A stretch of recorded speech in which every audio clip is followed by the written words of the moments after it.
if you look at the vintage data, technically, the most winning deck is a 5-color Lurrus Turbo Vault Key deck. Let's try it out.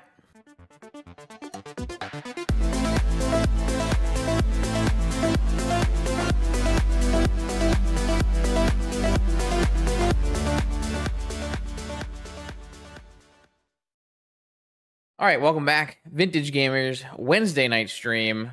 For those of you who are going to come in here and say this is PO, it's not. There just happen to be paradoxical outcomes in the deck. If PO was restricted like all the boomers wanted it to be, and every single full Moxen deck played one PO, you wouldn't call them PO decks. You don't call them ancestral decks. So this is not PO. This is currently in the vintage data classification as Turbo Vault Key, or Lurrus Vault Key. It is a 5-color dedicated combo deck created by Nico Bani, Shere Khan, powerful wizard, and typically piloted by Nico and Sprouts, both very powerful wizards. So what I've done is I've taken the latest list from Shere Khan and the latest list from Sprouts and kind of mishmashed the two and combined them and made a couple changes. Like, I can never, in good conscience, register the card Glimmer Void. It's just not something I'm willing to do. So I had to change a Glimmer Void to a Mana Confluence. It is a 5-color Lurrus deck, and the main plan of this deck is to assemble Time Vault and Key. Basically, the best possible use of Urza Saga is to get a combo piece with it. So Manifold Key fits the bill here. And then you have a really sweet redundancy with Goblin Engineer and Lurrus, so that you can like put things in the yard and bring them back and buy them back with Lurrus. There's like so many times where I play against this deck across the screen and my opponent like casts a lethal Time Vault. I can counter it with Force of Will, but they can just replay it with Lurrus. So yeah, so this is a pretty heavy combo deck. It has some paradoxical outcomes and some thought cast to go with its extremely artifact based shell, even playing Seat of the Cyanod. So it kind of separates itself from other Lurrus decks that are typically more controlling, whereas this one is very, very much dedicated to combo, so much so that it's playing 2 keys. Sometimes you'll see these keys split up between Manifold Key and Voltaic Key to play around Needle. I think they were split up for a while, and then people started needling Time Vault to play around the fact that there are 2 keys, and now back to 2 Manifold Keys, because the target creature can't be blocked ability is very relevant with the size of the Urza constructs that are going to be coming out of this deck. This deck is the highest win rate deck on the metagame datasheet, but it is also one of the smallest possible meta shares, very small number of results, and typically only piloted by 2 players who I would consider to be top players in the format. So kind of like fake data, but definitely a deck that has been winning recently, and a deck that you should always, you give its due diligence to.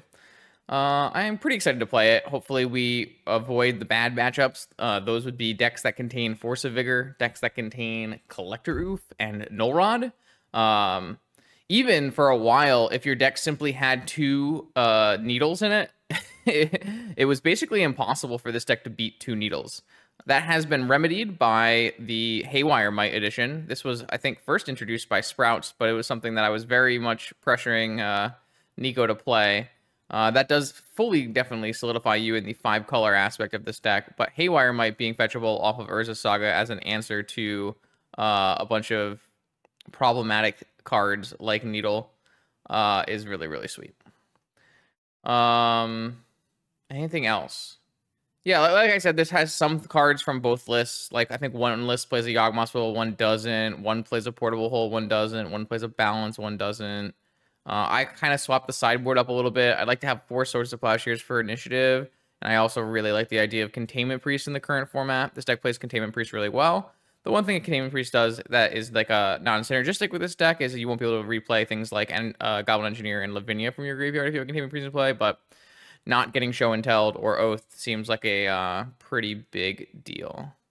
I guess technically also, if there's a Containment Priest in play, you couldn't get an Haywire Might off of your Saga.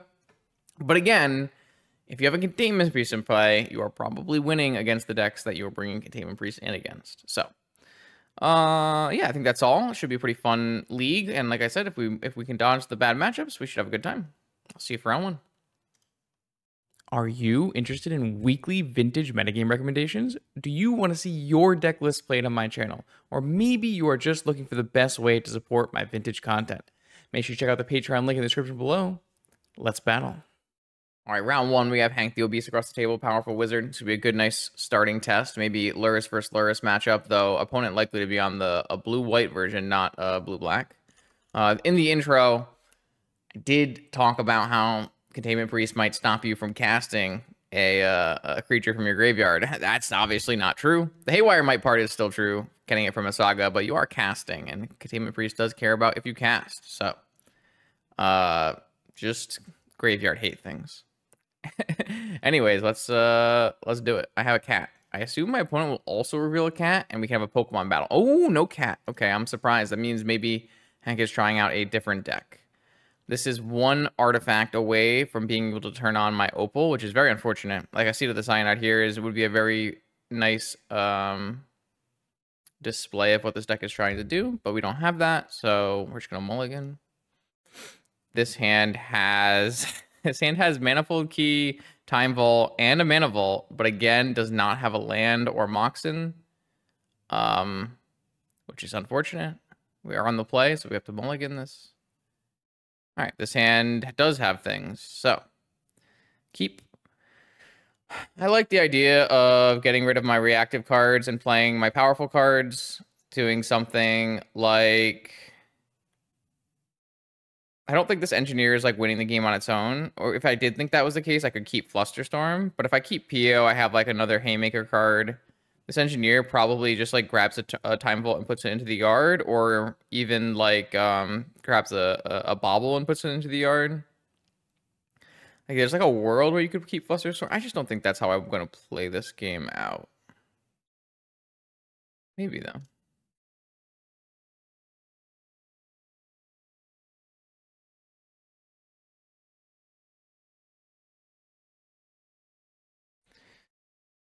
The Pio seems like a much higher level, power level card, especially when I'm on the... Okay, my opponent has forced the Mox Jet that I played Bear, because I mulliganed and tanked for a while. Okay, that works for me.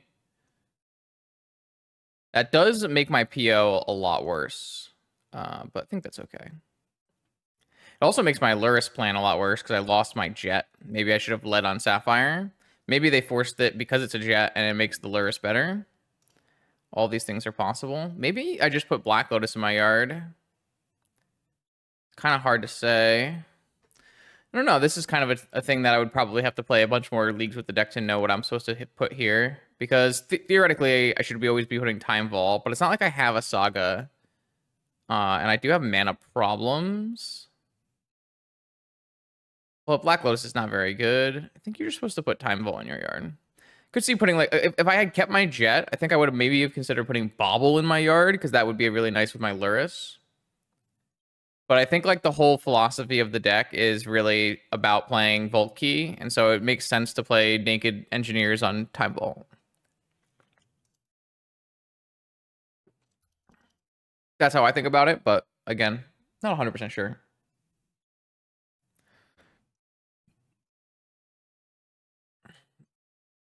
After last challenge, I think I've regressed to level 0. Uh-oh.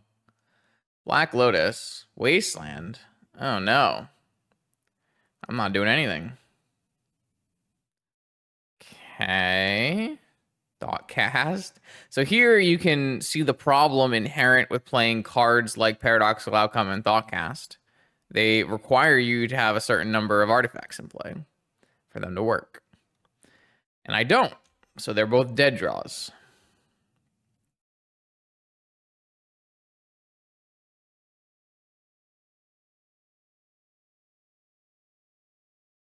This is not playing PO. We've been over this. This is playing a deck with PO in it. It is not a PO deck. Those are different things. People have a really hard time with that one for whatever reason. So my opponent did find a Saga, which for anyone who was wondering is bad for me. I can, of course, swap this Sapphire out for a Time Vault, but that doesn't really seem like a good thing to do. No, but like this is a thing that happens a lot of the time, right? Like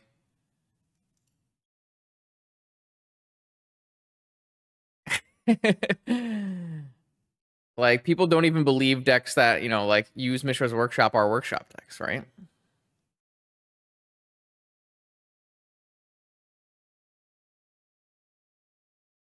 Yeah, we could swap Jet.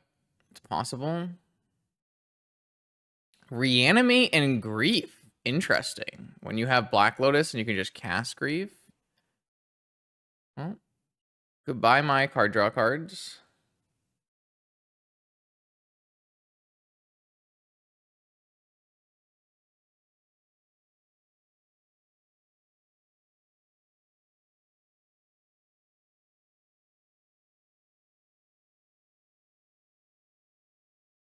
Bowmaster. Double Bowmaster, kill my engineer, maybe?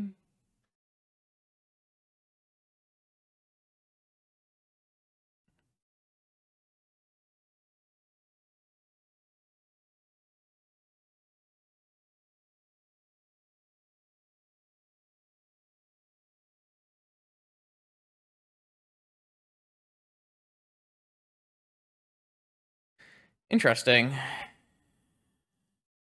So they're a Grief, Reanimate, Saga Wasteland deck. It's kind of exciting. Land? Haywire Might. I don't hate a Haywire Might here. Always down to get rid of a Saga for fun. Gain 2 life in the process. So they have a clock on us, but it's not an unreasonable clock. If I can just draw another mana source off the top, then we can go Lurrus, and I think Lurrus is winning this game.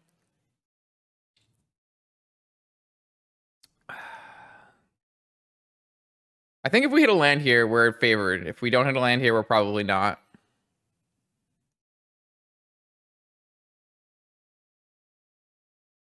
All right. Okay. I think we're a great spot now. What a weird game. Pretty cool.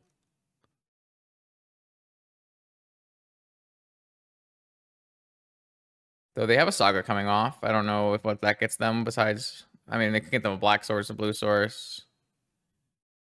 Saga too? Wow.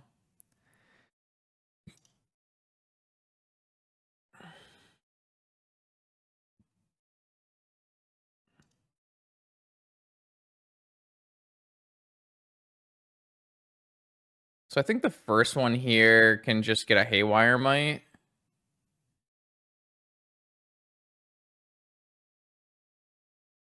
And this Saga can get Vault Key for Time Vault. So unless they go like Time Twister here, I feel like we're in a winning spot. I guess they could Vault Key. They could also Vault Key us while we're tapped out of green mana.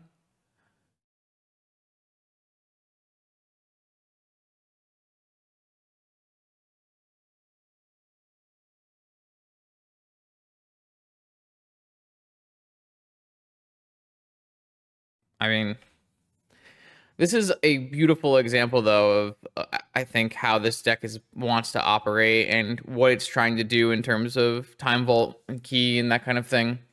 Like the Engineer is not the end all be all when it comes to the combo, right?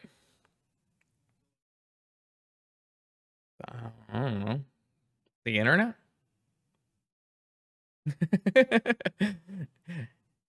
I would say you're asking the wrong person, but I am the one who bought it, so I don't know though. Where do baby shirts come from? I couldn't tell you. But what I was saying was, the Engineer threatens Time Vault, right? But the Engineer is not the only way to bring the Time Vault back, and I think that's important. Do you actually want to know? I could probably figure out the answer for you if you really needed to know. But if you don't, I don't want to find out.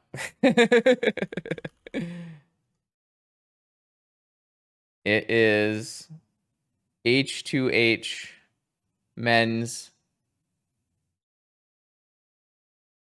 comfortable cotton, modern style cotton, something, something, something. I don't know. All right, so my opponent got the manifold key.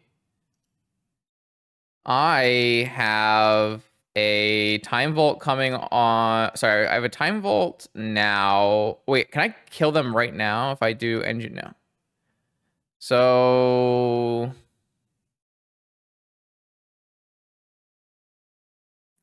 what is technically the best way to play this? I want to hold up Haywire Might.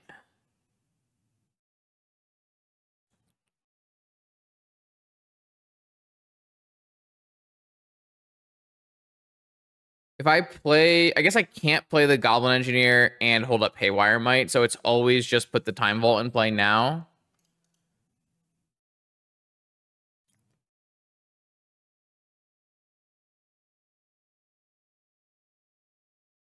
Yeah, I was like looking for a way where I could put an Engineer in play and hold open Haywire Might, right? But I don't think that's possible. All right. Wow. That's a big win. So my opponent is really cooking. They've got Troll, Reanimate, Lorien, Force, Saga, Wasteland, Vault Key, Bowmaster. So they are absolutely cooking. The good news is they are unlikely to... They're not unlikely. They're not going to Force of Vigor or Collector of me, though they could still Null Rod me. A question becomes, what the hell do you bring in board in these kind of matchups? To which I have no clue. I already have a needle for my Saga Mirror. I don't think I care about Containment Priesting or Reanimate. Maybe I want some access to swords. Maybe I want access to claims. I feel like it makes more sense to play a claim than it does to play a portable hole. Unless portable hole could hit Urza Saga, then we'd be cooking. Still like the idea of playing Haywire Might. I still like the idea of playing Spell Pierce, Fluster. I don't think we need a balance. I think I'd rather have access to swords than balance. PO gets like a lot worse if our opponent is playing Bowmaster, but like not that much worse. It's not good for me, but if we were on the play, I would think about something like Mystic Remora. This might be like too many Swords to Plowshares. But if they're like reanimating trolls, I feel like it makes a lot of sense to have swords. Might try something like this. I don't know the answer. This is just speculation because it's really hard to know what's in their deck. I have a cat. I have a force, double saga, Thoughtcast hand. Sure. Seems fine.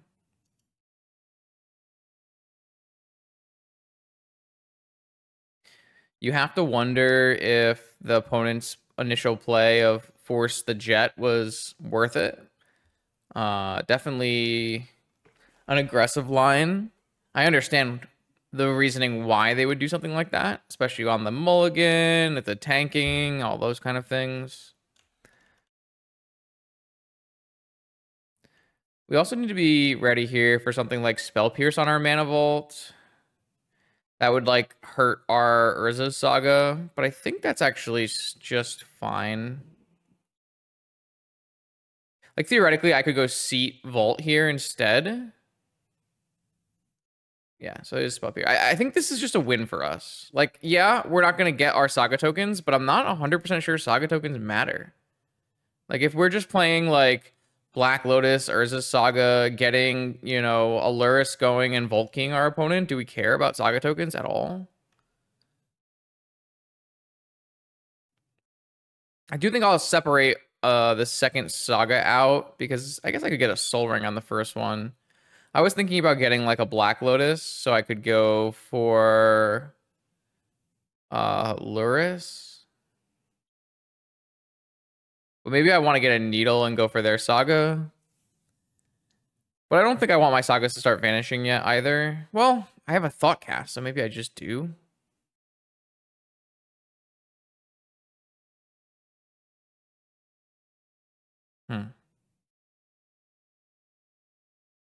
Do I care about making constructs in this game? I'm not into that idea very much. I mean, I still can make constructs, right? I can change this Urza Saga into a Soul Ring, and I can still make constructs if that's what I want to do. I think the Spell Pierce for Mana Vault trade looks pretty good for us now. So they have a second Saga going. All right. I think I might just get a Manifold Key. A Needle Urza's Saga and just buy back my Lurrus this turn.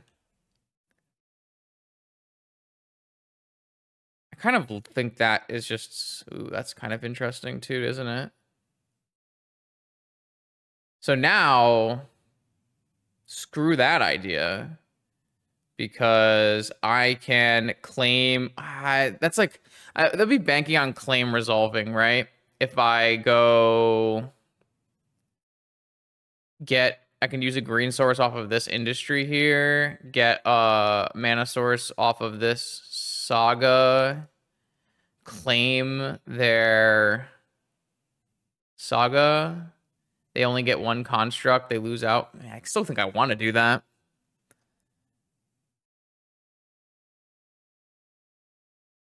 So I can get a Soul Ring, which insulates me against Flusterstorm and Spell Pierce.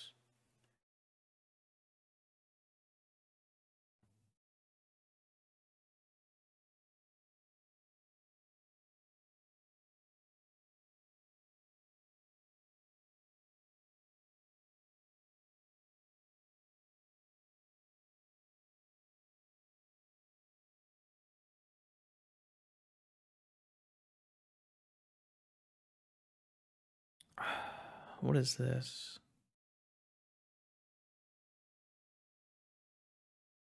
I kind of like this play.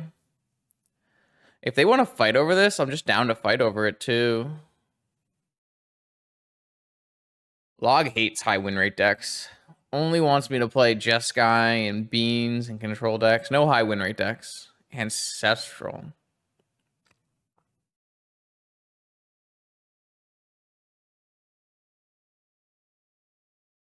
This is what, my first spell? Sure.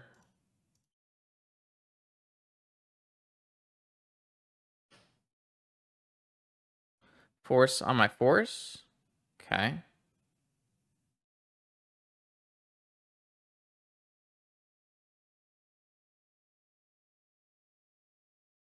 And they drew a force. They drew four forces. Three forces? Four forces. They drew all four forces. Let's see.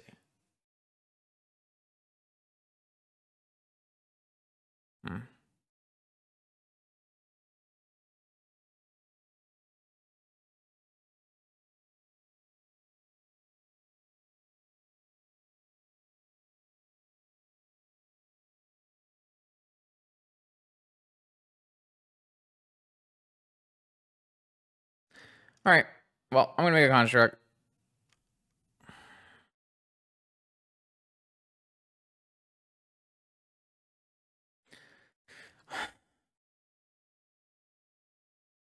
I'll be pretty sad if they Volkey me off after all this, but there wasn't a lot I was going to be able to do with my opponent having Ancestral into 4 Force of Will. We'll see if they... I mean, they're not going to Needle Saga yet, because they still have their own Saga going, right? What we can do on this next turn is get a Lotus and go Lurrus Life. Sapphire. So we know that one of their cards is a C. What is this? Tinker? Delve? Delve. Wow. Delve is really good here.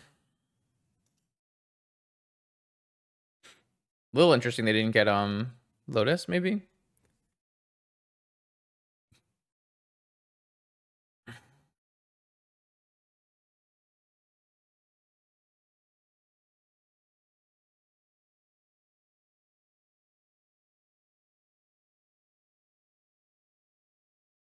So if we go Saga token, Lotus,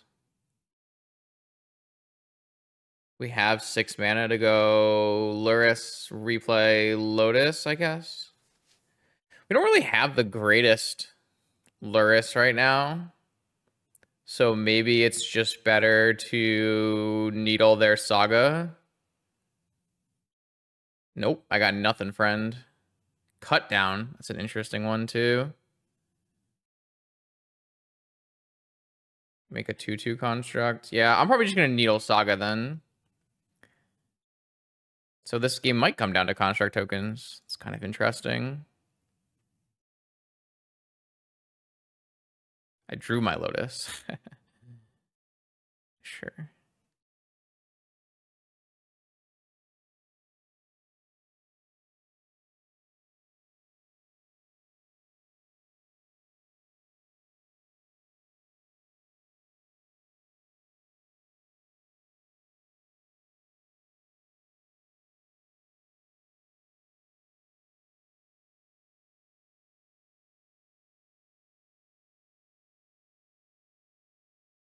This looks pretty winning. They could technically just key vault me here still. They might needle key to stop me from getting unblockable. I put lethal on the table though, right? So I think I'm willing to let them possibly top deck vault key to put lethal on the table. I mean, I have to needle Saga here or I'm not winning on the ground, right? Like, I'll have more artifacts for a while, but they'll have more constructs at some point. They have 1 card left in hand. What's this? Hardcast Troll? Sure.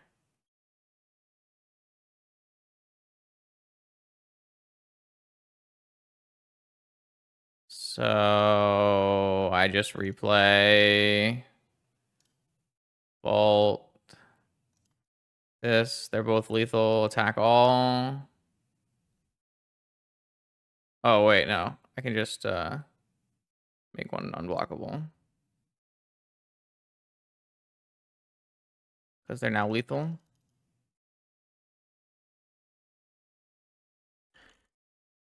Okay. I think we play these games kind of well. I like the... All right, we found the real kinda. I wonder what kind of brew they're going to be on. They might just be on goblins, but we'll see. Normally, opponent is in an attractions, Optimus Prime, Warhammer 40k, sticker enjoyer, so this hand's a little sus, but probably still a keep, right?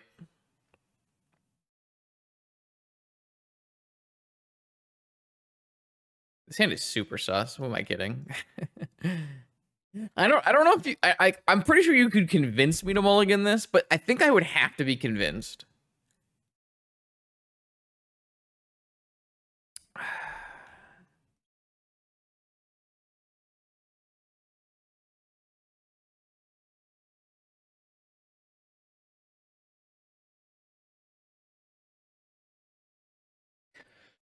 I'm not 100.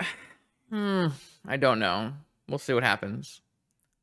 If I get wastelanded, it's definitely bad for us, though. If I get wastelanded, but then draw like a mana crypt, think of the justice. Mana crypt, make 2 mana, untap, go up to 3 mana. Buy Lurrus, replay Lotus, replay Black Lotus. Strip mine. All right. I've been punished for my Saga gaming. All right, we're looking for Mana Crypt is our best draw. That's a portable hole. All right. Well, see, this is a good and compelling reason to have mulligan my hand. Wasteland. Oh, not the Windswept Heath. It's a bad sign. I'm not a fan of the Windswept Heath. Yeah. Uh-huh. Okay. All right. So it's good that I got punished for keeping this nonsense hand. I deserve to get punished here, right? Now we get to be excited and find out what Kinda has in store for us tonight. Savannah, Tropical Island, and Collector Oof. Yeah, can't be having that one. I'll get rid of this Lavinia in case I get into a Spell Pierce war here.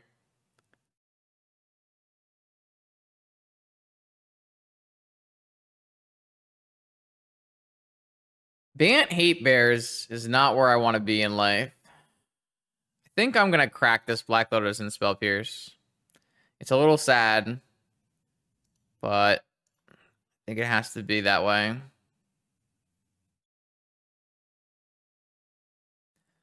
Strip Mine into Oof Force. All right. Okay.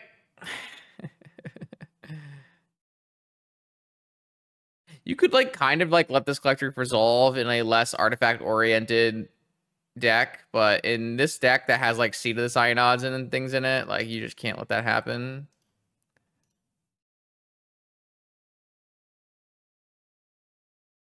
Well, we had a great round one, and then we paired against the worst matchup, which is Collector Roof. So not ideal. Like the big upside of this deck is it's really, really good against other blue decks. Though 2, 3, 4, 5, 6, 7, 8, 9, 10, 11. He's got a little bit of a low blue count now.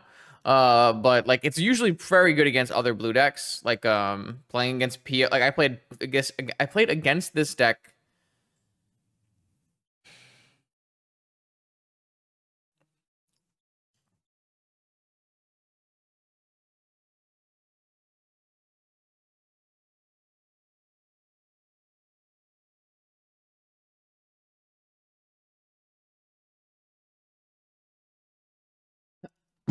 I played against this deck multiple times with my PO deck in the challenge, and it's a tough matchup. Another example number 1 million on why Urza Saga is just an unreasonably bad Magic card. My opponent just cantripped and killed my land with a Spreading Seas. Snow-covered forest, huh? All right, we are. Yes, yes, of course. This is why I don't play this deck, because I pair into this. This is why.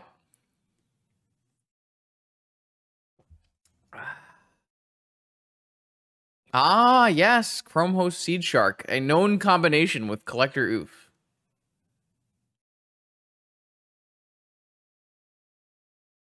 Commonly seen together. This does not count as PO. We've been over this. You don't consider every deck that has Ancestral an Ancestral deck.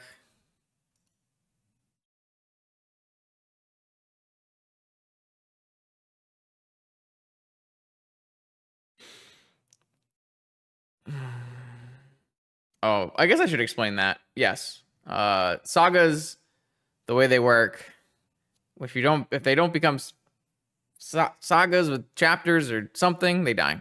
Same thing happens if you Blood Moon or Magus of the Moon or Spreading Seas. All of those things will instantly kill an Urza's Saga. I didn't explain it very well because I was like very much like that's like not the right term. It's a term. What is this? A Lighted Halfling. Perfect for the one legendary spell we've seen so far in the Collector Roof Chrome Host Sea Shark deck. I expect nothing less from Sticker Enjoyer. All right. I guess I kind of want to see more cards in their deck.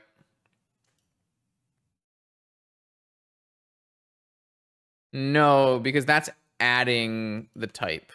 It's still a saga in that scenario.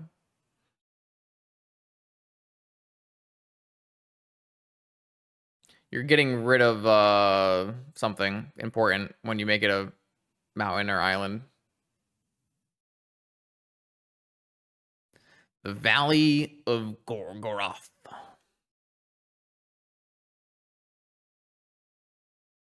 Oh, well. The problem with this is, if I portable hole this Collector Roof, I do turn on the Sea Shark. And I get wastelanded. All right, get me out of this game. I don't need to be here.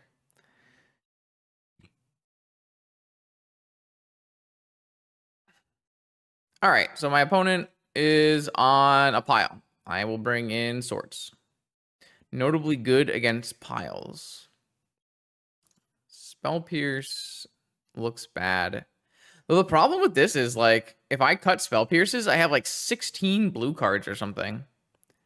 Very sus. The blue count in this deck does not look good. It looks really bad, actually. I feel like I need Needle on Wasteland.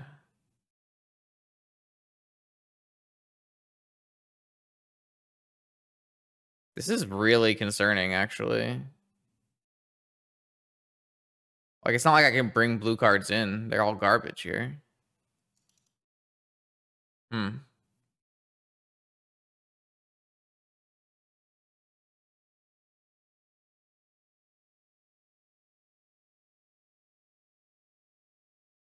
What's the blue count in your deck, Dylan?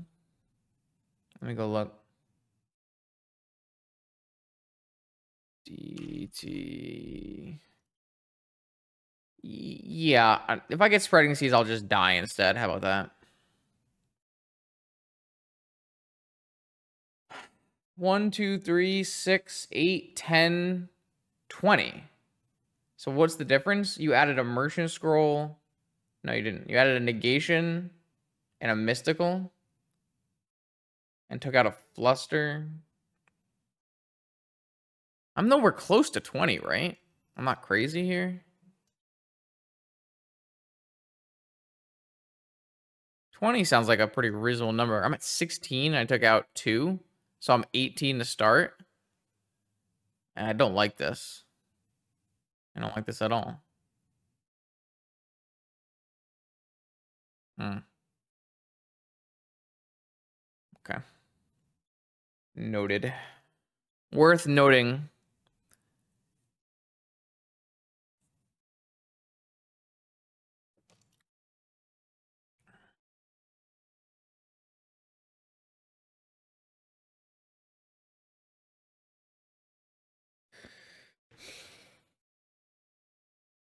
I mean, the only thing you can really do is like take out tech cards and add more blue cards, right? You can like trim the main deck swords and balance and play like Mystical Negation. Maybe you play like more POs or Thoughtcast or something. Can we now though? We don't live in that kind of world where numbers are fake and Jewel just casts multiple forces. It's just not how the world works here. I get punished repeatedly for bad math.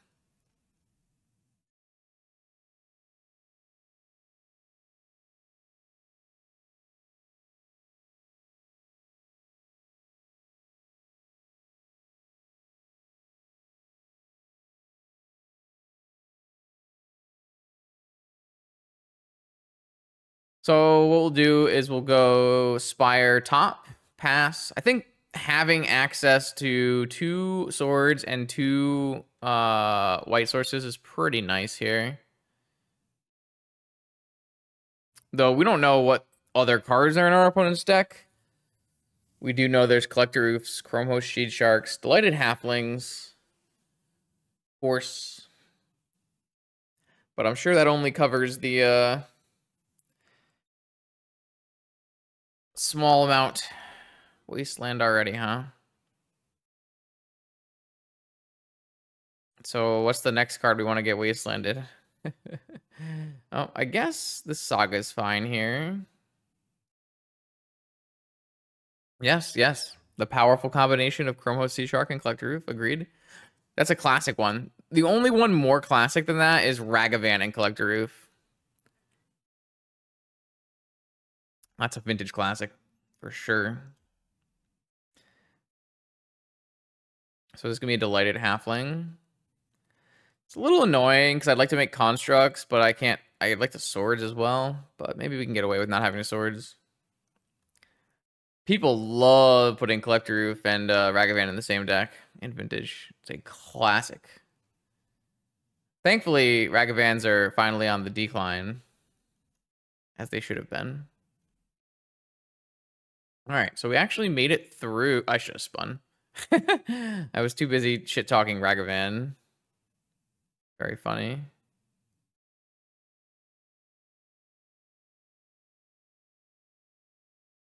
It's fine. Who needs to spin? I would draw Academy anyways, probably.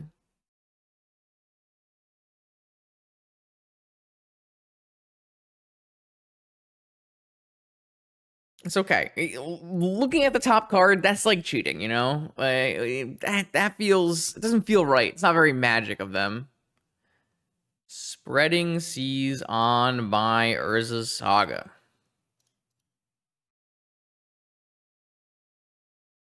Blue card on top. Okay.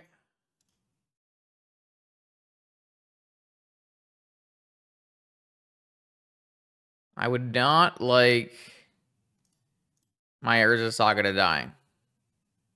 Do you acknowledge that fact as truth? Oh. I guess my Urza Saga is dying. Awesome. Great. Never mind.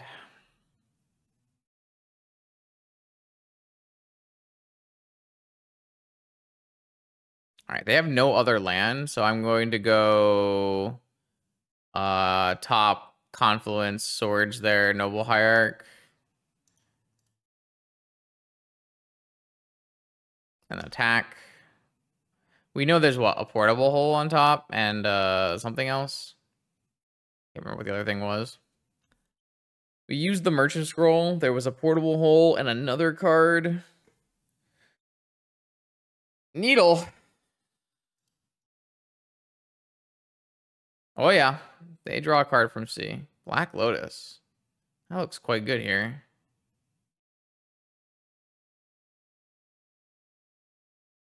I should have ordered that the other way around. I should have put the portable hole second, probably.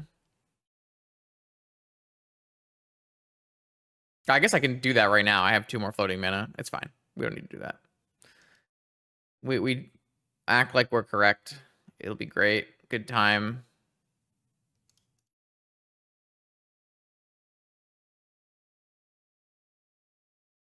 I guess technically I'm not supposed to cast this right now because it could get countered, but I don't care. No one can stop me. I should probably have attacked for 4 and then done the Lurrus stuff. Yeah, I should have done that. Who's the beatdown now, Bant deck? Play, draw, diff. Okay, so now instead of drawing a portable hole and unlocking my Sensei's top, I have to draw a Mana Vault. Not ideal.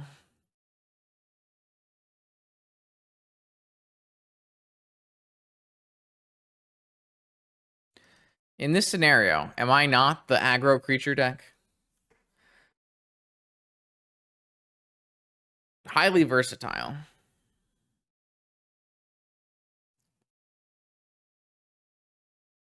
You may concede at any time. This cast lethal. Sweet. That does seem like how this game is going to try to go post-board. Achieving Vault Key Nirvana does seem unlikely.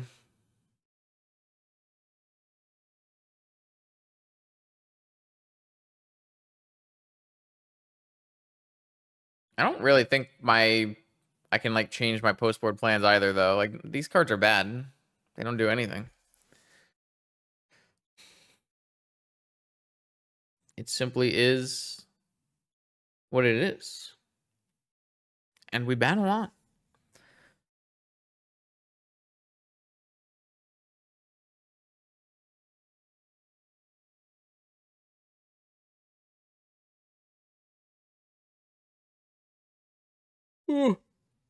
Hmm.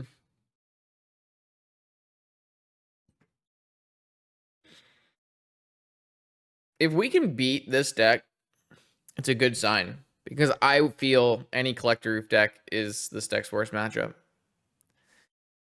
Could always put more portable holes in our deck too, but portable hole is a fickle card when it comes to Collector Roof matchups. Because if you spend the mana to get a Collector Roof portable hold and then you get Vigored, It's a pretty feel bad moment. This is just turn 1 Lurrus. Back to the good old days. Back when Vintage peaked. Ask not me knows. Vintage peaked when Lurrus was legal and unnerfed. True story. The best metagame that's ever existed.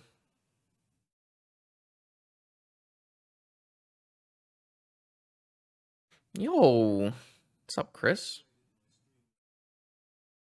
Thanks for the raid. Welcome. Playing some Vintage.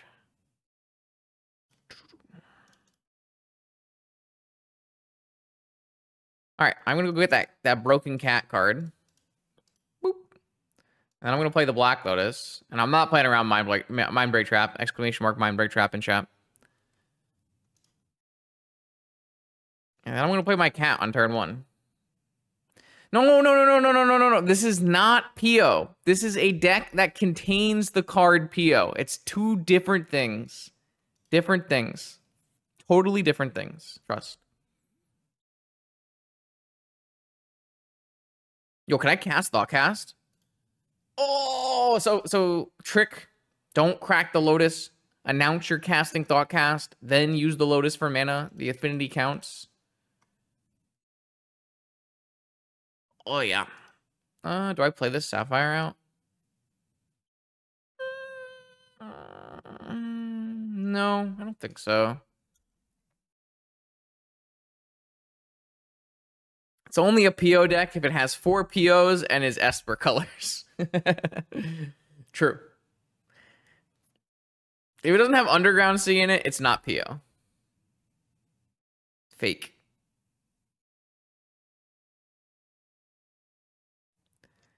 Oh, come on. Who does that? Who White Tower of Ethelon? Ethelon?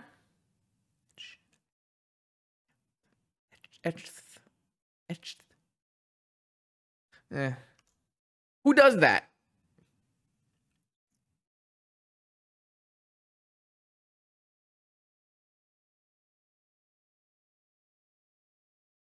I guess we're POing, huh?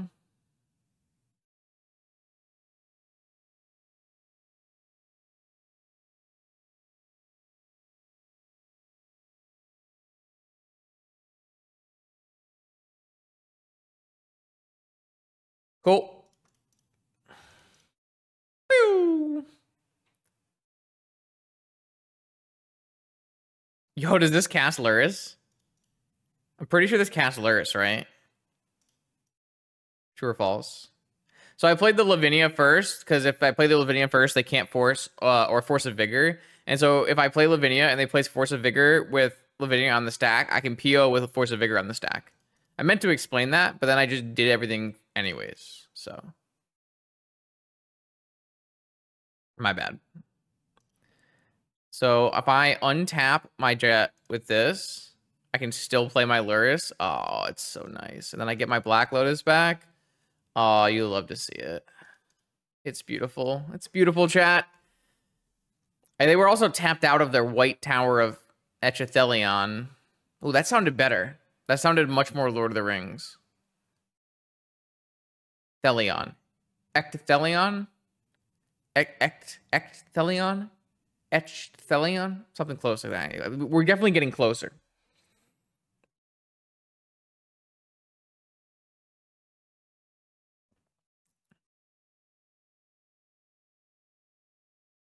Thel sounds very, very Lord of the Rings. Thelion. That sounds good. It's just the beginning now that I'm worried about.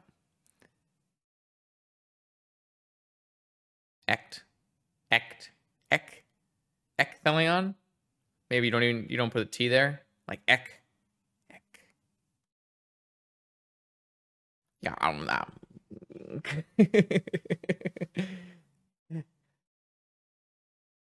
I was when I read Lord of the Rings and subsequent other books like Silmarillion, It was not a audiobook world at the time. So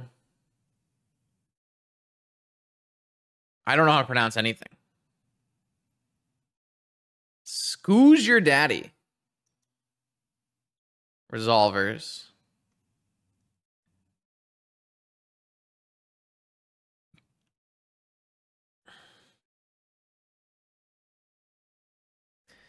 All right. Well, currently, we kind of need to draw another card that does something, right? I really don't want to Swords this, but I feel like this is a Swords this example life right here.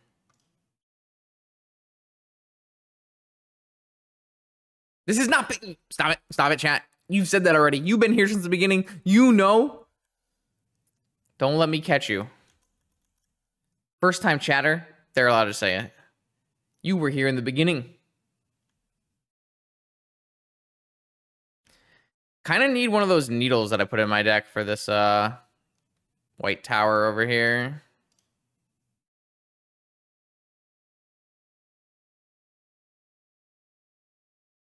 I'm gonna hold on to this Tolarian Academy in case I want to like have 100 mana instead of 50 mana at some point.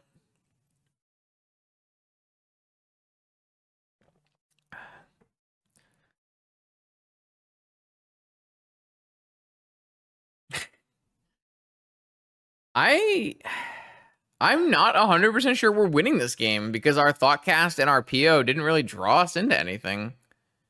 Spreading Seas, turning off my white source. All right, yeah. You got me. All I have is a Black Lotus now.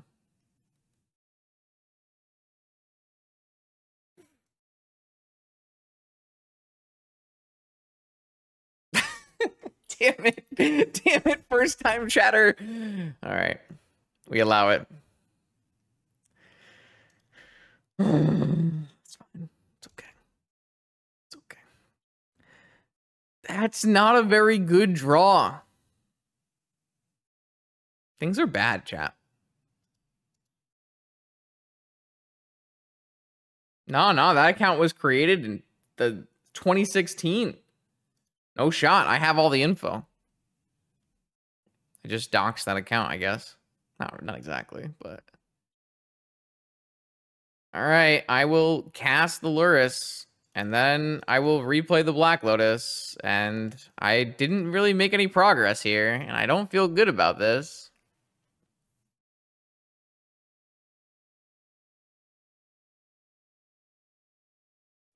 You were saving it for this very moment. I love it.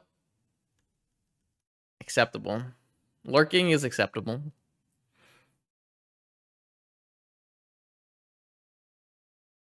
I don't do that much lurking. Kind of need to be the center of attention, but... There is neither a Tinker nor a Citadel in our deck, so... What we are going to do is dino our Mana Crypt eventually. All right. We found the answer. God bless. Needle on the white tower of Etchy. Ethethlon. Why am I making worse sound? Is that a Dryad Arbor? Did my opponent just put a Dryad Arbor in play? Did that just happen?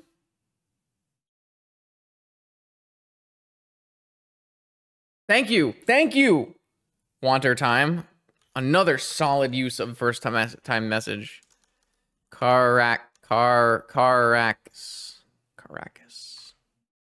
Got him.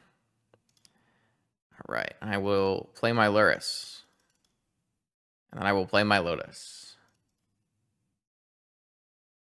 And then I will attack. Is that what happens in the Lord of the Rings?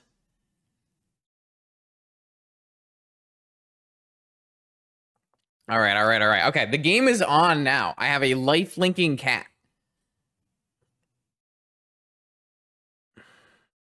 My opponent can probably play any creature and I'm losing, so that's not good. Is this natural? order with the ability to pay. This is not happening. No. This is so. Can we be serious? They just. I should have played the stupid Tolarian Academy and made them strip mine me. All right, what happens? What do you get? What's the worst thing that can come out of this natural order? Is it an Atraxa? It's got to be an Atraxa, right? That's the best card.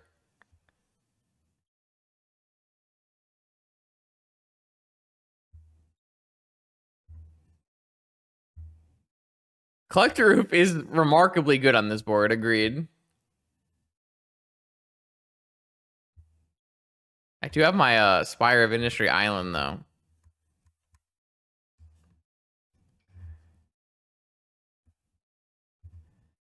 You know kinda has like a series of very interesting targets that they can choose from. That's why I'm interested. I'm intrigued. What could happen? Anything could happen.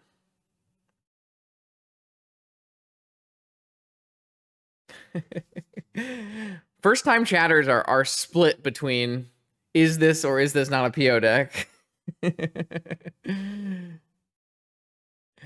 You know my opponent wants to get that Collector Roof. You know they want to.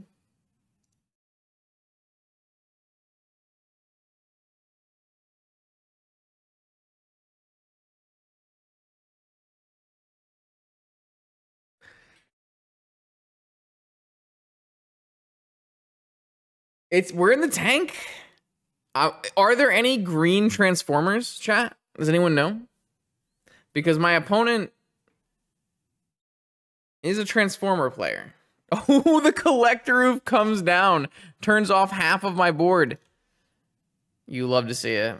All right. I mean, I think I'm losing. Though they can't really block this Lurrus, can they? Oh, that's a good draw. I guess it's not because there's a strip mine, but... All right. Get in there. The old natural order for a 2-drop is just beautiful. Blaster Combat DJ? Classic. Classic Magic the Gathering card right there.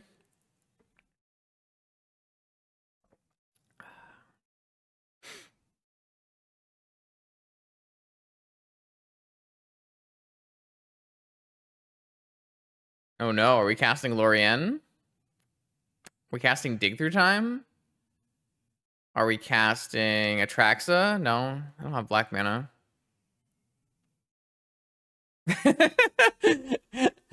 I wouldn't put it past them. The Transformers are on MTGO. This player wants me to play Optimus Prime really badly, from what I remember. More than meets the eye. All right, what do we got? Exile, not Exile, cast Elvish Spirit Guide. That's actually extremely good on this board.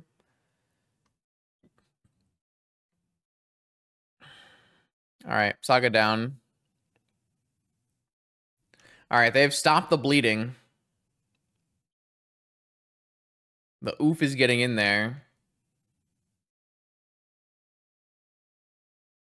I still have this Mana Crypt. I think I've taken like not very much damage from this Mana Crypt. I think the Mana Crypt has been nice to me. Ooh, Saga Gaming draw right there. That's a beautiful Saga Gaming draw. One of the best Saga Gaming draws I've ever seen. The second Saga after the first Saga gets wastelanded and you're just holding the Tolarian Academy for activation. It's going to be like a 2020. Oh, it's just a beautiful thing. Now, if my opponent casts Lorien, I actually can fluster it because they strip mined and got rid of their Dryad Arbor. I can't wait to ask them what other natural order targets they had.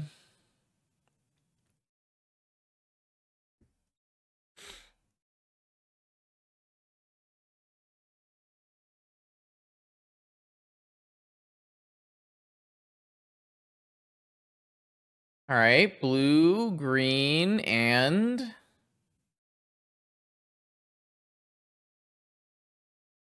Well, now we can counter natural order, because again, they sacrifice their Dryad Arbor and strip mine.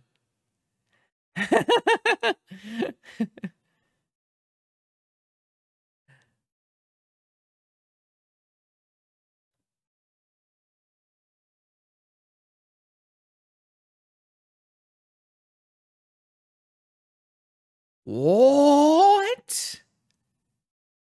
Oh no. So are they gonna bounce Saga or are they gonna bounce the Lurrus I cannot recast? Alright, you're gaming, opponent. Let's see what they do. You have to bounce Saga, right? Or you just hope I don't have a land? Bounce the Lurrus. Get in for 4. Oh, bounce Spreading Sea? And kill the Saga?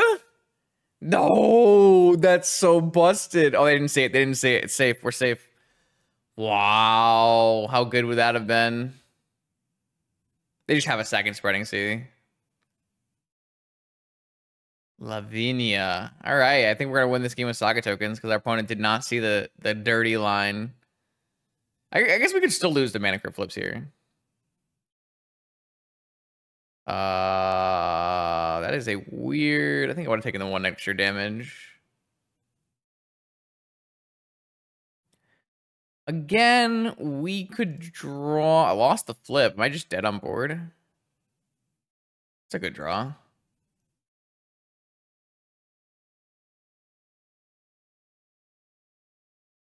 It's not a good draw because they played a Lavinia. God bless. Okay. So I block and I block and I go... I can Dido at my mana crypt. Awesome.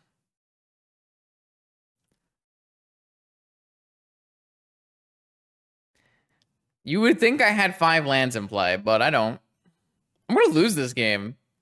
This is embarrassing. I cast PO for what? 4 in this game? Ugh, classic. So what's their attack all look like here? Trade, block. It still looks bad, right? It's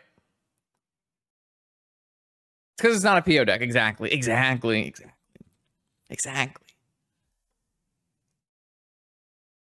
Ah, my opponent is testing for Eternal Weekend with a powerless deck. Okay.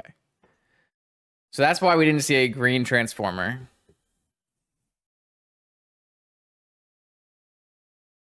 I can appreciate that.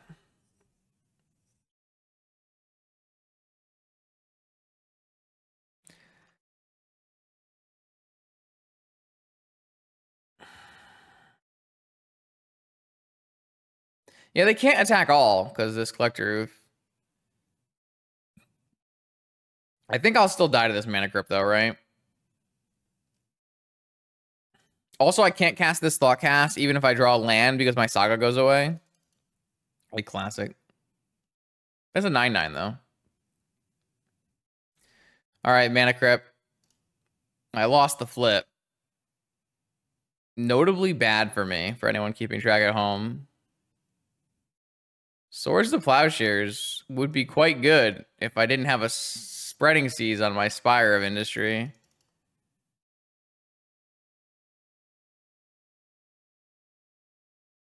I guess we needle this to Fairy. And just hope to never lose a flip.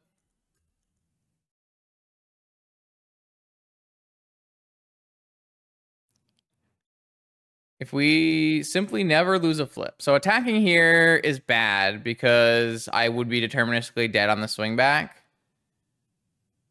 Also not great for me because they have all these noble hierarchs they can jump with. All right, well.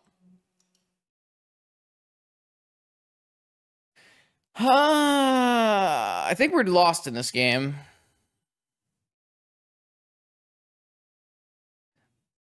I guess theoretically we could win the crypt flip and then top deck either a Spire or a Glimmer Void or whatever it's called, Mana Confluence. I currently do not have the mana to cast Swords to Plowshares. Because my opponent did not bounce the Spreading Seas on the Spire of Industry.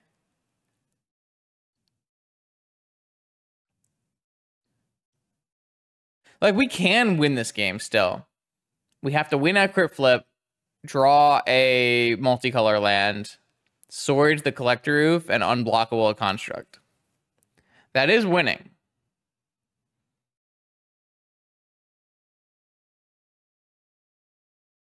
So we need to win all our 50-50s. Our opponent has to not play any more creatures. And we have to top deck one of our cards that we need. Oh, no, that's bad. I can't imagine that gives us very many outs. I could have Flusterstormed this to tap down a Hierarch and a white tower. I probably should have done that. Don't think that matters, but... Oh, there's a Teferi. I can't do that either. I assume this is another Collector Roof, yeah. Which will turn off our outs.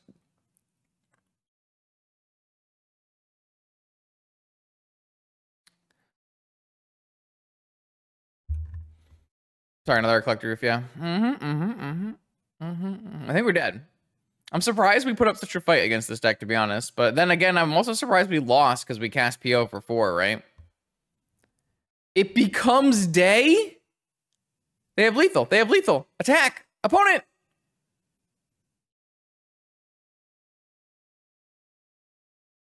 Kill a construct. Attack all. Lethal. No, I currently have tower needled. Opponent just wants to see me die to my own mana crypt, I guess.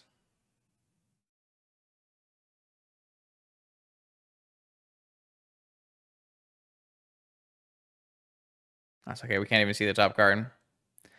All right. This is what usually happens when I play this deck. I die to random powerless Collector Roof decks. All right, we're on to round 3, where my opponent was last seen playing anti-my deck the deck. Bant. Hopefully that's not the case. I have a cat.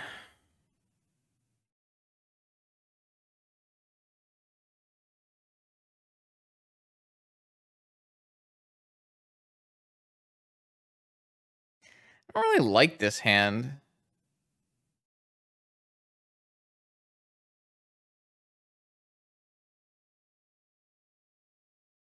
Hey, what are the most balanced non-mirror matches in Vintage? I want to play some games with my friends to understand the format, and I don't want to give myself a huge matchup disadvantage. I would just make the top 4 decks right now. Blue, Black, Lurrus, Oath, Aggro Shops, and Mono White Initiative. I feel like that'd be a pretty compelling gauntlet.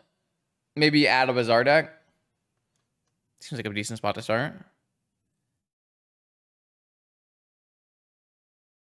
I don't agree with that statement. I think that Oath is extremely favored versus Lurrus.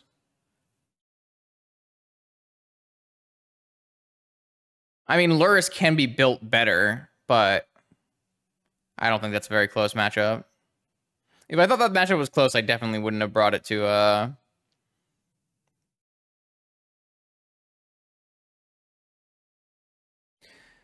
So I'm going to go Vamp for something, play a Lavinia. It's going to be a little bit of a slower start this game.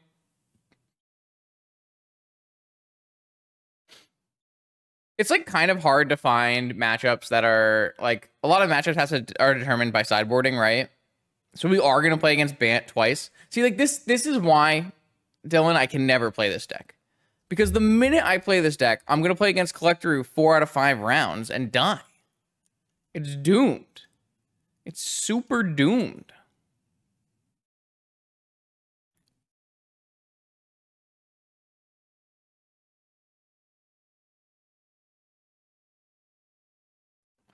So you the win rates and stuff is all public data sheet. I don't know what the command is for it. Spreadsheet? Is it called spreadsheet? Is it called dashboard? Is it called data sheet? Is it called data? Jeez.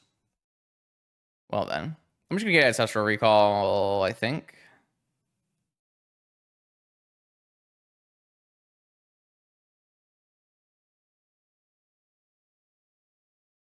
All right, well, it's going to be called data in literally 2 seconds when I click it. It's not called dashboard, really? That's very surprising to me. That's what I usually call it. Adcom, datasheet. Adcom. Dashboard. It was just called sheet. It was just called sheet. All right, well, anyways, that is public information. Anyone can go to that sheet. That contains all the data from since 6/121 the community has gathered. Currently, I'm just showing data since the start of initiative, so 11/22, but you can change these dates by going to File, Make a Copy, and make your own local copy and play around with the data. I do release weekly metagame analysis on my Patreon on the $5 tier. Okay. My Seed of the Cyanide is turned off. If this Deathrite Shaman taps out, I can play around Spell Pierce and Flusterstorm. I feel like that's not going to happen, though. Swords to Plowshares does unlock... Okay, so I can play Saga and then look for an opportunity to cast one of these two as bait and then cast the other one.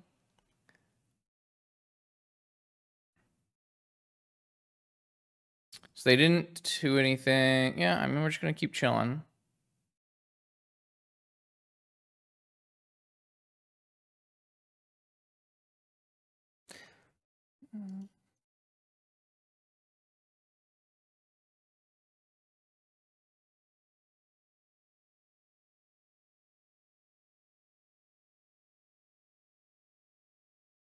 Besiege you on my Saga. That's fine.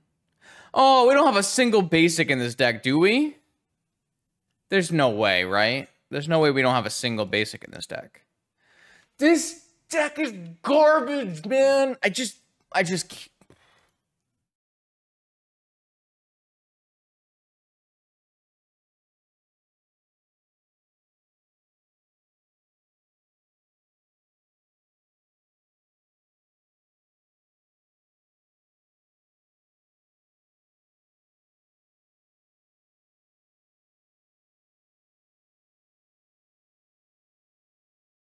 Oh, I found an ancestral window.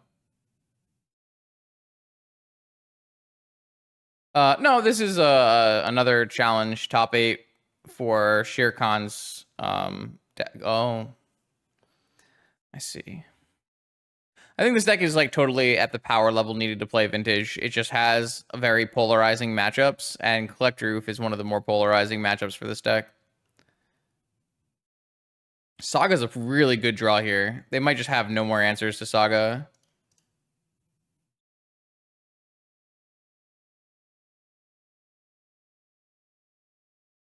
Yeah, simple. Just don't play against... Like, it's not even like Collect Roof's a big part of the metagame. If I play this deck, I play against Collect Roof. That's how it is. Yo, kinda. Did you have anything fun to tutor off that natural order, by the way? We were talking like Atraxas or... Oh, okay. Yeah. Oko. That's a classic not me strategy is just don't play against bad matchups. Just draw Ancestral. It's fine. No problem. Just create a food token. Can't be activated.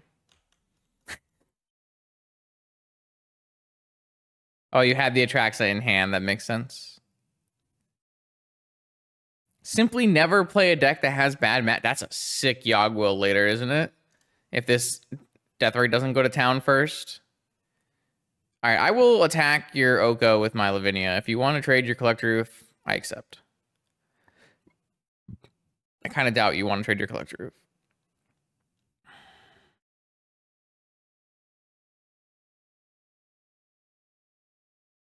All right, I mean, I don't think this game is lost yet, for what it's worth. I found a really sick window where we Swords the Collect Roof, resolved it in such... Oh, excuse me. They top deck Strip Mine the turn before I got 2 Saga tokens. Are we just not strip mining? There's no way, right? We're just not elking? Chat, what is going on? My opponent's not elking. They're not strip mining. Like, you don't even have to strip mine the Saga. You can strip mine the Spire of Industry, and that turns off the second Saga token. I don't understand. Someone help me understand. What is happening?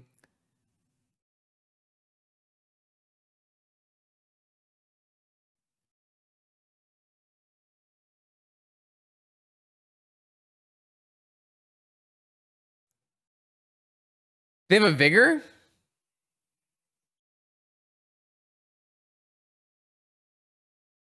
They wanted me to tap out so that I don't Flusterstorm them?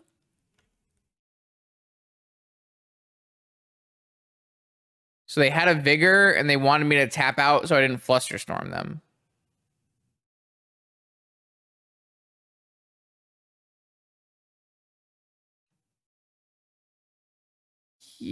Yeah, okay.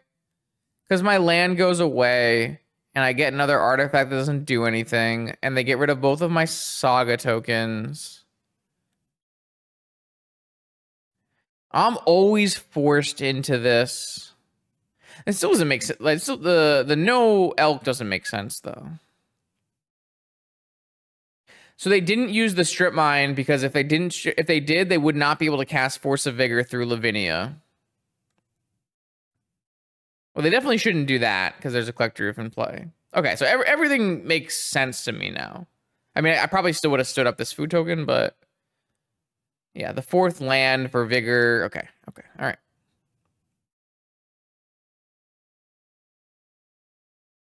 All right, so we get to Needle Oko now.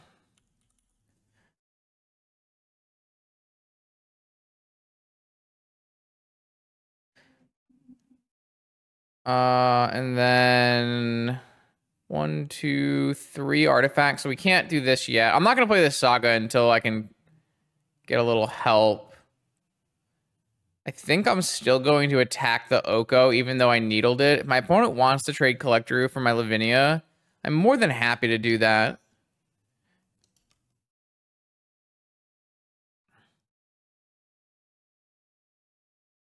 We actually have hit the amount of mana we need to Yawgmoth's Will back a Saga. But I'd like to get to a point where I probably should block. Oh, I can guess Thought Cast.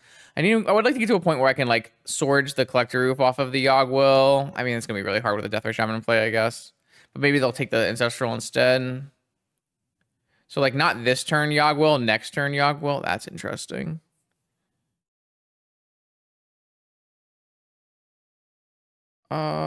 So PO in the datasheet is underneath Blue Tinker. Obviously, PO is a combo deck.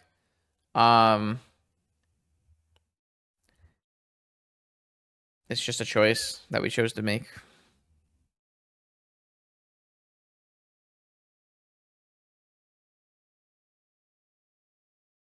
But you'll find it in the Tinker area.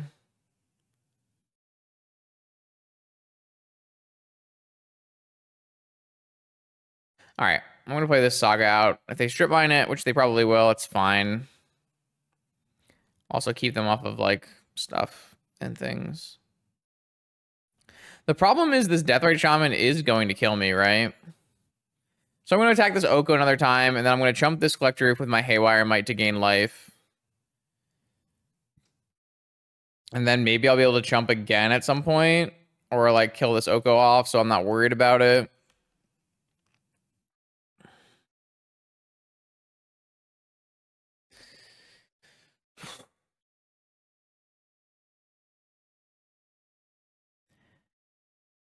So they ate Ancestral before Swords. I have enough artifacts now where I can just chump here and gain life back.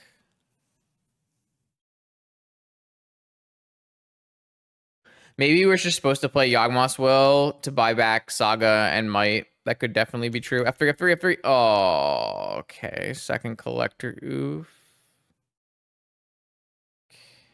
Okay. We just drew another Saga on our own.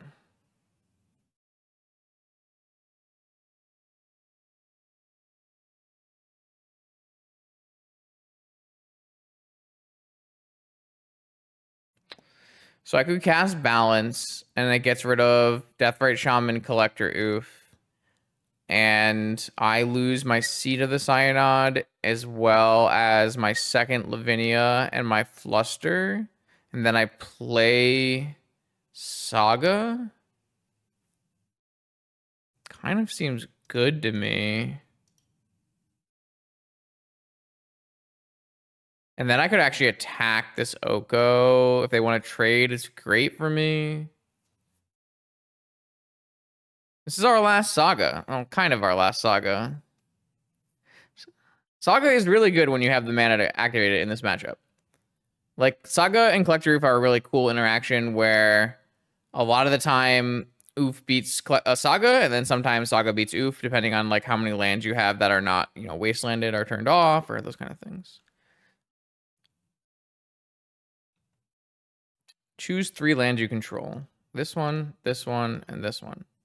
Done. Choose 2 cards to keep in your hand. Discard the rest. Saga, Yagwal. Done. They keep their untapped Collector Oof, I assume. I attack.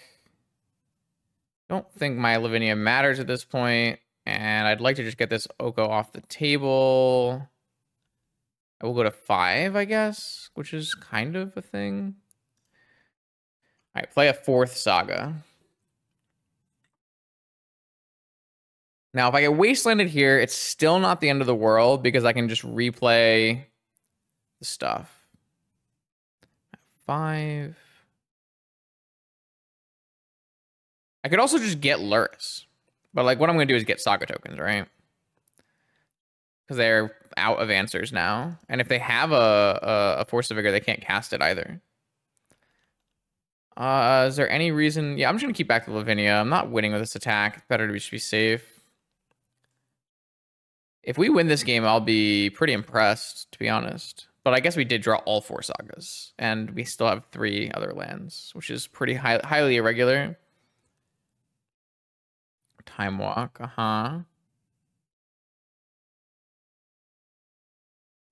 Time Vault? Yeah, we had some Time Vault in the first round.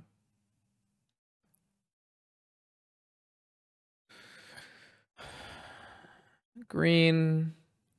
Like, Deathrite's still...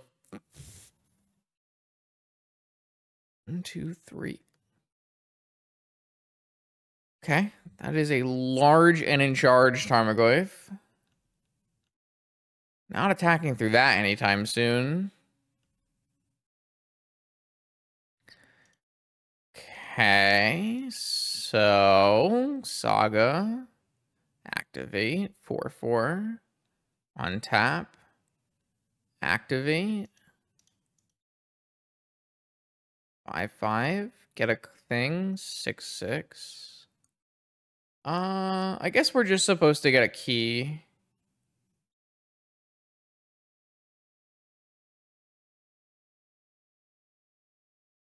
I guess we could get a Black Lotus in case the Oof dies to like a top deck portable hole. Play a Bauble. Now I have a 7/7. All right. Well, I've stabilized, but I can't win yet. Next turn I can cast Yogwill, return Saga Might. That could be winning. Oh, Deathrite is a gross draw. Deathrite's so good here.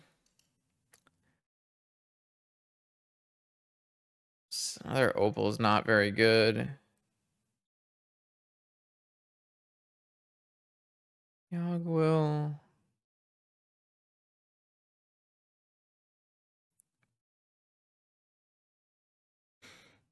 I guess they technically can have Force blue card here. Pretty crazy, right?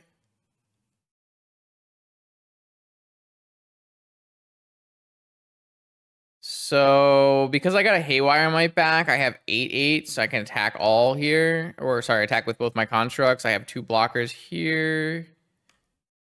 Yeah. Oh, true. I guess they can't force with Lavinia in play. Fair. They might. There's no world they ever double block either of these, right? So it's just going to be probably take it to the face or just chump. Sure. They're at 12. I'm going to go to 2. They can chump 1 and live. So I think I lose. I mean, it feels fine if you're winning. Which they currently are. Unless I'm doing math wrong. Drew another artifact. That might be enough, right? So I can play this artifact, attack all, activate.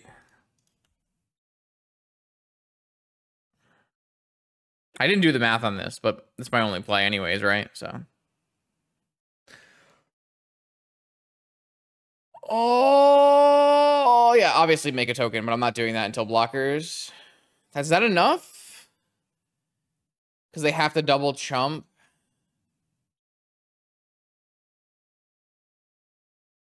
And then our whole board is unlocked. We play a Lurrus. Yeah. Wow. That is an impressive win. That one is Saga Gaming the other direction, huh? Good Saga Gaming. We were lucky. They didn't draw any Wastelands in that game, right? Well, no. They can chump 1 and then block the 1/1, right? But I guess then I'd gain 2 life. I don't know. It didn't really matter for me. I just had to attack all, right? So, all right. So again, we're going to bring in swords. And we're going to take out Pierce, and an Opal. And my blue count is garbage, which is not great, but whatever. Interesting game, huh? We drew 4 sagas. They drew 0 wastelands. Big wins. What does this have? Portable hole, bunch of artifact. I mean, like maybe Lavinia saves us from Vigor, and this is good. We can go like Opal, Bobble, Seat, and then play Lavinia. I guess we get Vigored in response, but it's not that bad. Oh, they had a strip mine. That's true. That is true. They had a strip mine. Windswept Heath. Is it a Deathrite Shaman? Tropical Island. Deathrite Shaman. I'd love to be able to portable hole that, but it just does not feel like that's within the wheelhouse here. Time Vault. Well, that makes things harder, huh? No, I think... Okay, instead... No, because to get my second colorful mana, I have to have Seat. All right, so I have to just go risk-averse line. Get a Lavinia. Resolves. All right, well, in that case, I think it's better to play everything out.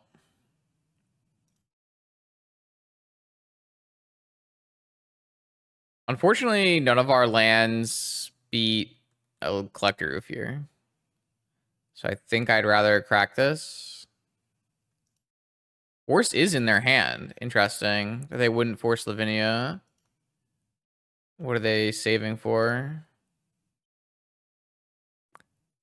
So, like, if they go Land Collector Roof here, it turns off my whole board. I have an active Mana Crypt. I can't use my Saga to make things because I have a Seat of the Cyanod.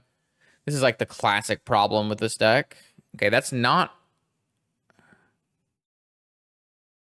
Okay, that's good for us.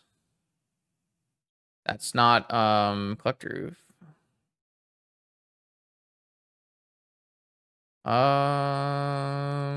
I think, like, I don't know. I just copied a list. I mean, it's certainly a decision for sure. I mean, we don't have fetch land, so it's not like we can like look at our top card and then cycle away or anything, right? So it makes sense. The Urza's Bobble would be better in my mind. So we currently have 4.5 fish mana. I think I'm going to portable hole this Deathrite Shaman. Just keep them off mana.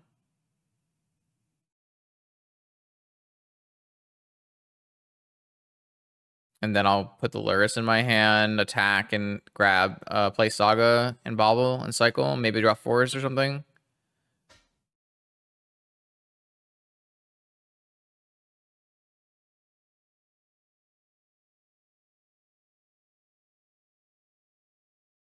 Besiege you. Interesting.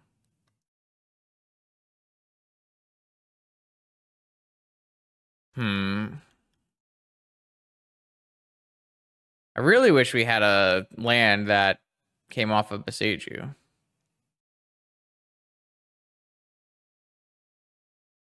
So I assume they're going to Besiege you this nothing? Maybe they have an Oko. Ooh, I was hoping to draw Force of Will there. Would have been really nice. So they have to hit the Saga now, though? Unless they have a Collect Roof, in which case we get bullied. No Collect Roof. All right, Saga down. Play Besiege you. Pass, I assume. They can't force. We still have Lavinia. There's like a lot of cards that win here. PO, Key, Lotus. Scroll does not PO right away, so I guess I'll just Thought Cast.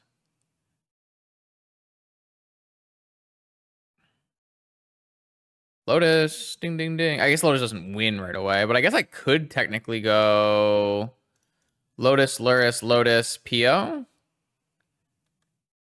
It's pretty gross, right?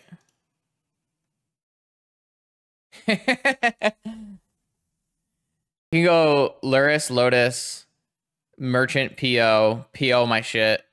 Oh, man. We just crushed a Collector Roof deck. All right, here we go. Round 4. I have a cat. Yeah, that looks like a vintage hand, doesn't it?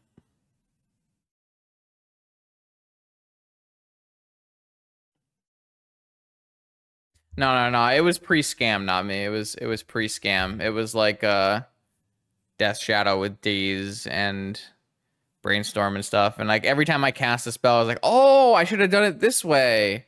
It was such a nightmare. I felt so dumb after playing that tournament. It's horrible.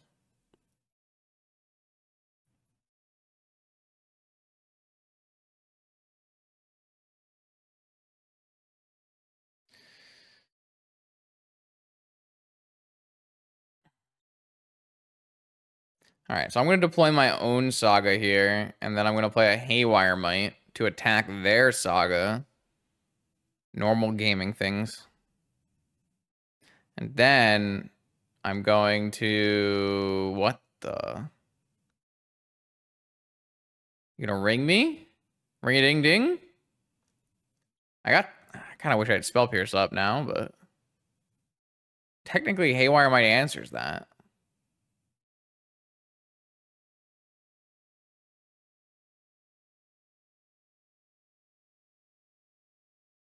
I guess I don't need to attack first, huh? Whatever, send him a message. I've been told Painter is not very good right now by Painter experts, so... Excuse me.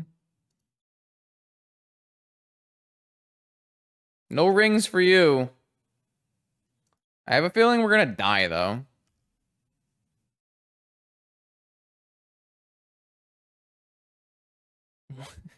Did you read what he just said? I'm too lazy to make real food, so I'm heating up a Hot Pocket, but I don't have a functioning microwave, so I have to preheat an oven and cook it for 25 fucking minutes. And if this isn't the low point of my life, I can't predict what will be. That's what you just typed. You typed this. Okay, it's fine. It's okay.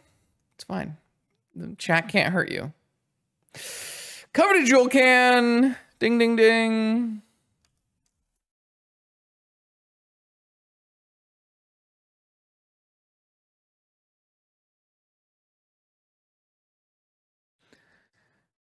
Wait, that's a Patchwork Automaton? That's a little weird.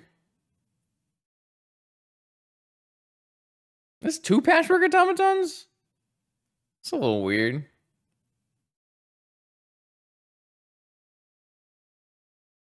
Ah, what is this nonsense? Bruh. Like, I'm forced to play Saga on turn 1 in this game, right? I couldn't have just, like, not played Saga. Like, my way of winning this game is... I guess I have a key in my hand. So I theoretically could have gone Mana Confluence, go? No, but they played Saga, so I had to play a Haywire Might. Like, I could have played this game differently. I just don't think the way playing it differently, like, doesn't seem good, you know? I don't know. I mean, I could have held up Spell Pierce, right? That's what I'm trying to say. All right, so this matchup, I have Remora, Trap, Nature's Claim, and Pyroblast, I guess. Kind of a sussy Pyroblast, but... Portable Hole, Soul, Swords, Balance. Haywire's great, Lavinia's great, Spell Pierce is great, Fluster is sus. I guess Fluster's like kind of similar to Pyroblast. But a Pyroblast counters a Metamorph though, so that's fine. Bobble, Needle, sure. Submit.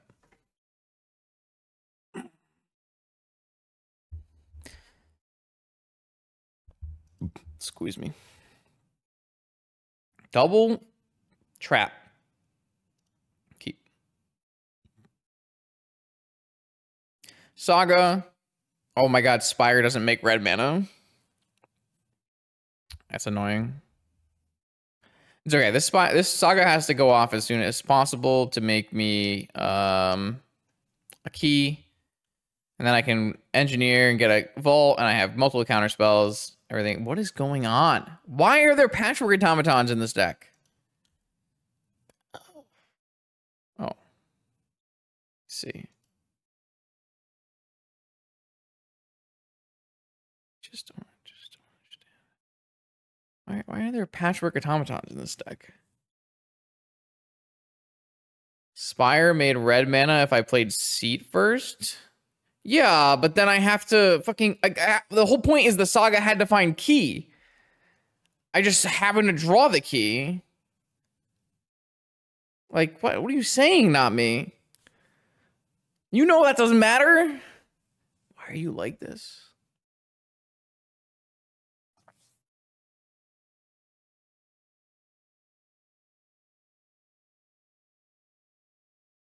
Do it! Play in the Mindbreak Trap, I dare you! What are you gonna do? Play around it? I didn't think so. No shot. Zero chance.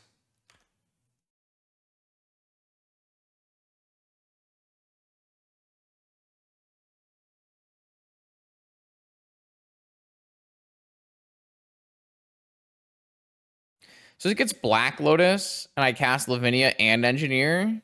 Sick.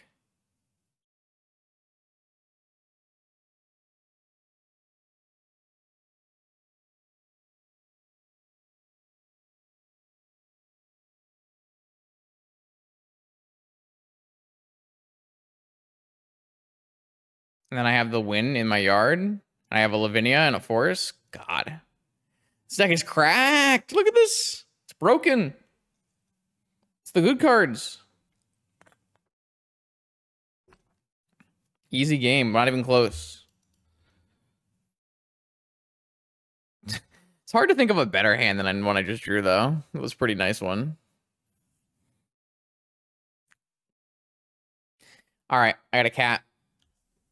Sit up in my chair. Ooh, no. Oh, no. Not like this. Not like this. So I could theoretically go turn 1 Engineer, turn 2 Time Walk, win the game.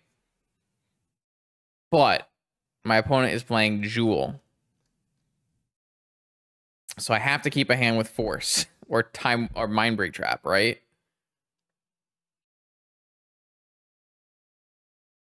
Like, Saga Ruby Engineer for Time Vault. Spire Time Walk. Is just winning.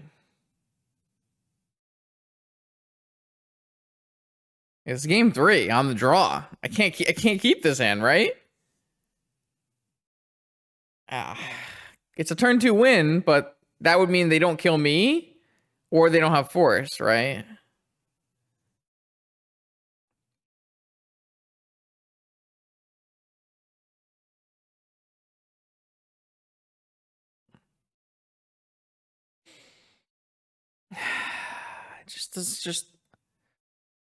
I just don't think you're allowed to keep this hand against Jewel. Demonic for Forcible doesn't really help you. I mean, I guess you could.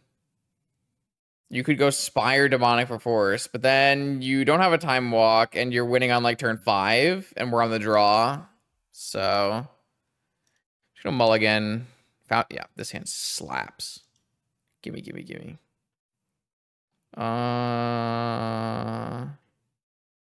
So if I put back my Pearl, I can go Remora, top, key, draw. Doing it.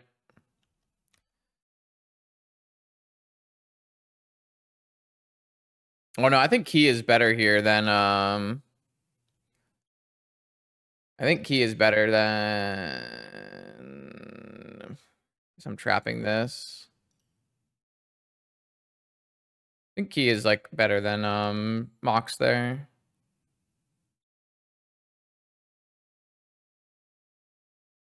So I think I hold the Remora now for force because they have a Saga. They don't have to go into the Remora. So instead I just go top, key, activate, untap, activate.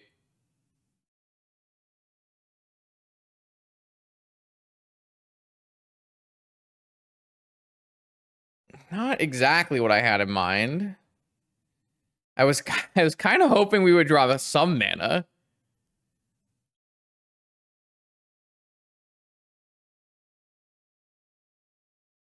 They got mana, let me tell you.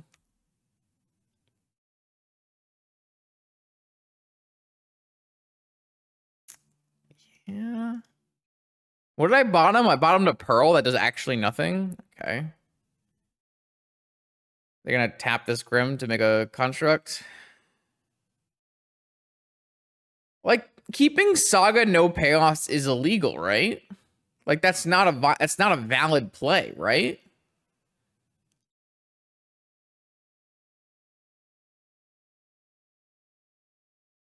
I mean, maybe I might just die.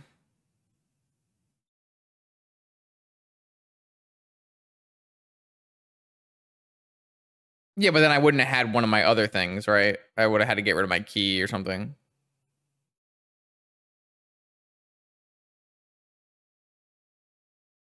Oh, all right. I guess we're not spitting our top.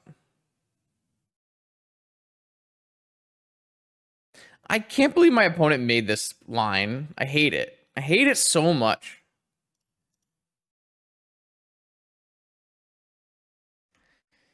All right, if we just simply top deck... What is this? They have another thing? No, they have nothing. They kept literally nothing. They kept Saga pissed off. Could have kept my original hand and won the game easily. All right, I just need to hit mana sources. All right, we lose. Awesome. Great. My Ancestral did draw me 0 mana sources, right?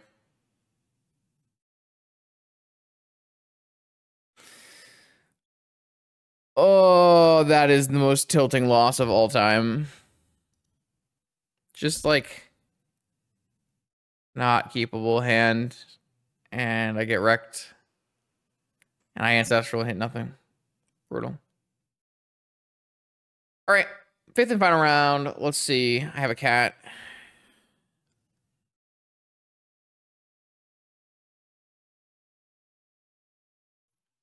Oh my god, this Spire doesn't actually make blue mana. I mean, I'm not mulliganing this hand, right? But like, it's so bad. Just imagine that this card was Glimmer Void right now. People play Glimmer Void in this deck.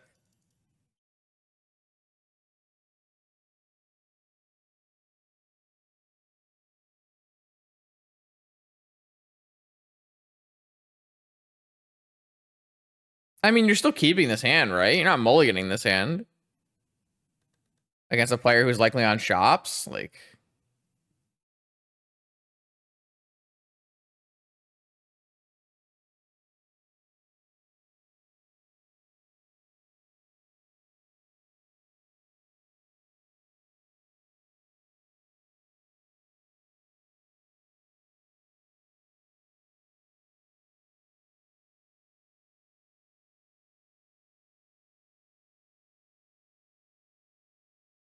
this Time Walk is not it right now. I think I just play Lotus and pass, right?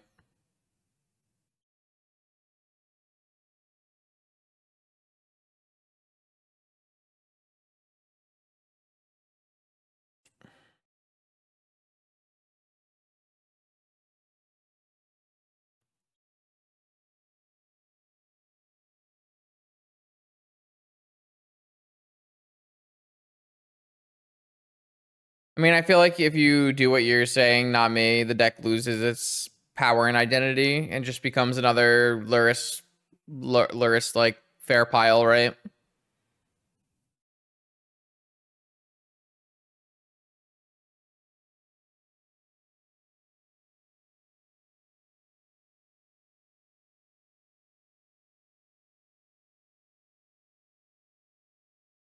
Oh,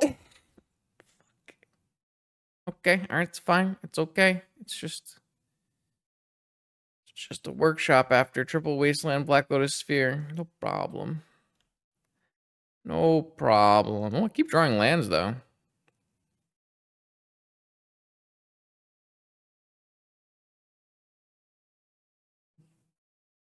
I've drawn a lot of lands this game. Can't be upset about that.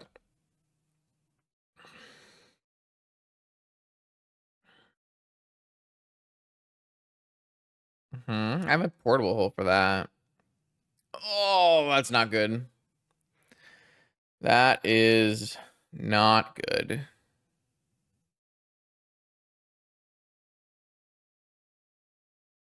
I just don't know how we're going to win this game. I guess I can technically go top spin after.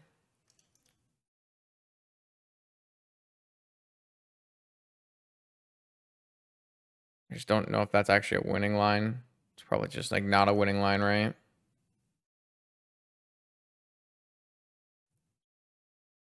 Just not sure how I'm supposed to advance this game.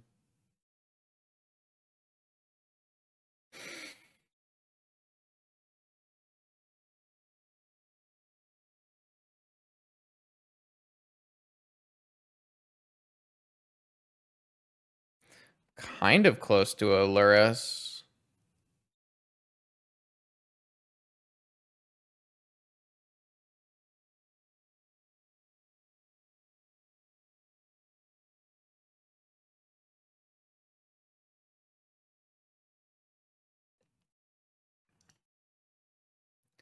I feel like I just cycle this Time Walk, draw the PO as my blue card, spin for another mana source,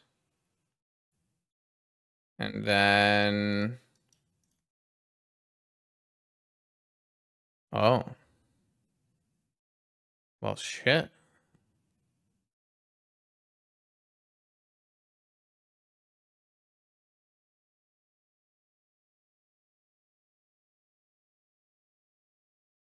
Oh, I should have spun and activated so that I could put the Soul Ring as my next draw. That was a misplay.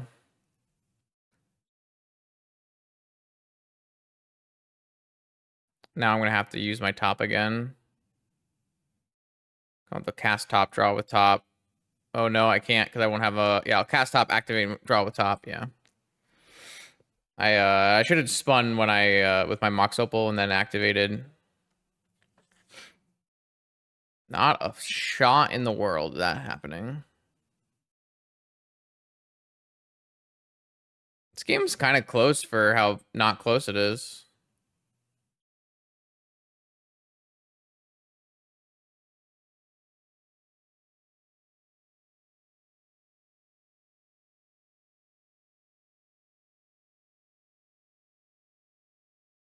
So I play top. Activate this. Draw with my top. Get my soul ring. Cast my soul ring. Make constructs. My constructs are currently going to be the slightly smaller. I actually do this now in case they have a needle in their deck. And then they'll be slightly larger unless I get needled.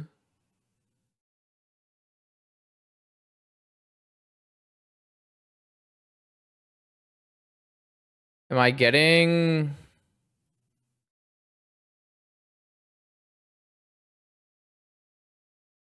Yeah, I think people have not adopted great heuristics in terms of sagas. I think you're not supposed... Fucking... My aggro shop's opponent did not just time vault me.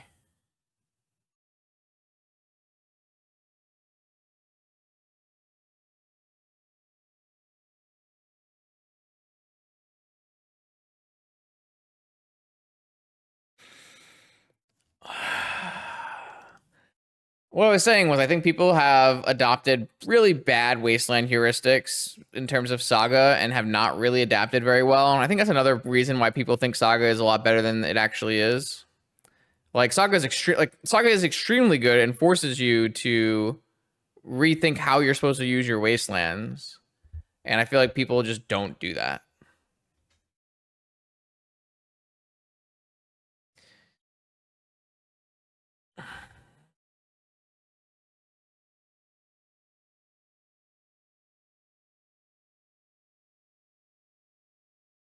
Right, these are cards I'm considering. Blusterstorm, Probe, Balance. I'm just never going to have enough blue cards to reliably cast a force in this deck ever, right? It's just impossible. Kind of want POs on the play, though. What am I supposed to do with this Sensei's top, I guess? Bobble. Scroll looks kind of bad.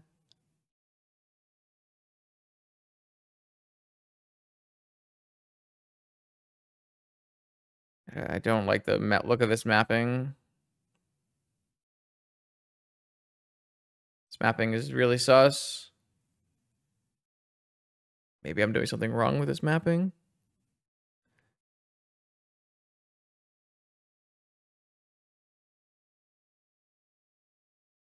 Something doesn't look right here, and I just don't know what is supposed to be happening. Absolutely. I think so. The problem is like you get Besaged, right? And you're like, oh, I should definitely fit in an Underground Sea or whatever. And then like you just keep making these concessions until you become, you know, normal Lorien blue black dot deck, right? Like at some point you need to like stop trying to make concessions to like have value and instead just like go all in on the broken thing that you're trying to do, which is like Mox Opal 5-color Turbo Volkey. So it's like a really hard balance between like, should I make concessions to make my deck less volatile, or should I keep my deck's volatility and have a more powerful deck, right?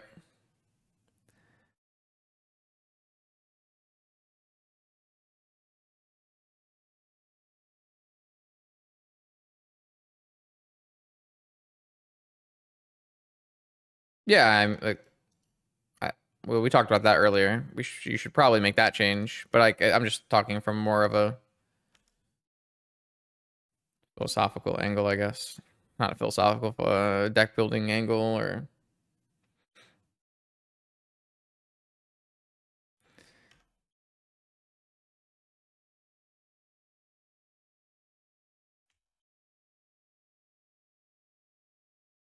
Play around Mind Break Trap after I F6. Let's find out. Classic Mox Soul Ring Sphere start with a Wasteland. I was F6 through all that, so maybe they'll be convinced to go in. Okay, friend. Yeah, you got everything. I see that. All right. What do you got? What do you got? What do you got? What do you got? Nope, nope, nope, nope, nope, nope, nope. Not a chance. 0%. My opponent's hands have been nice.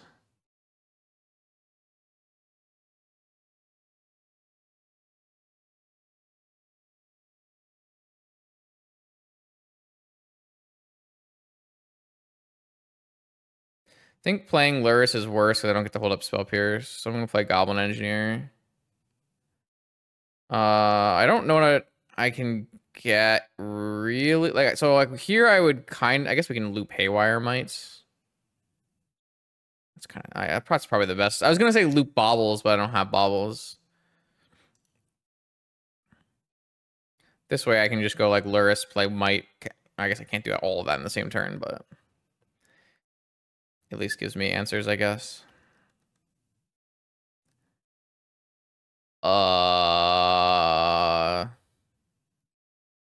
Fuck, man. Why is my opponent's Time Vault deck null rotting me? Okay, yeah, you got it.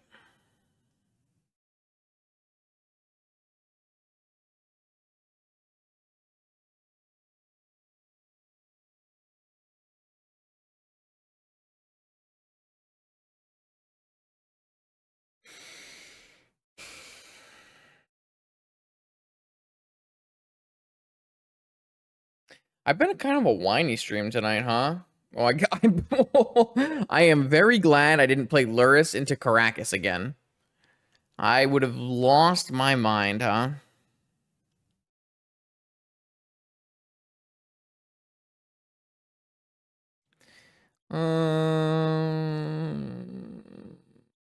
Guess Emerald is the worst, even though I have a Haywire, but I can't activate the Haywire. Needle.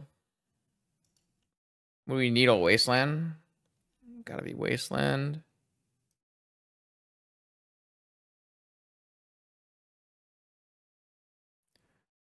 Oh yeah, we only make the most powerful plays in Vintage. Take turned off Mox into a 1/1. High power format we got going on here. No, I don't think Caracas is the correct Needle. I think it's Wasteland. Like, obviously, I can't play my Lurrus, but I also can't play my Lurrus right now, and I can't play my spells if I get Wastelanded. So I think it makes more sense to name Wasteland. There's also, you know... That's so good here.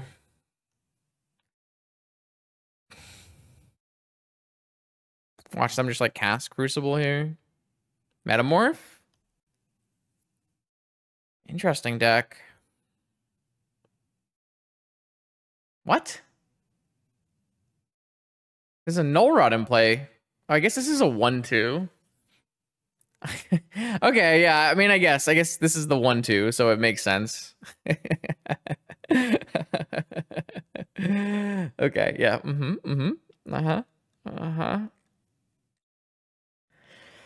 They should probably just put some kind of activated ability artifact in their yard because it's turned off. Mana Crypt makes sense. Get rid of a bad draw. Vintage. Everyone will tell you, high power format. Swords to Plowshares. Shall we send this squire to the fields? I feel like we have to hold that for something that matters, huh?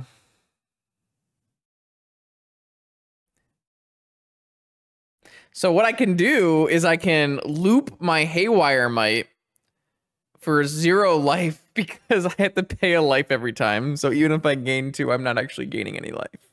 Never mind. Never mind. Oh, strap in, chap. It's going to be another 20 turns. It's going to be a wild Vintage ride.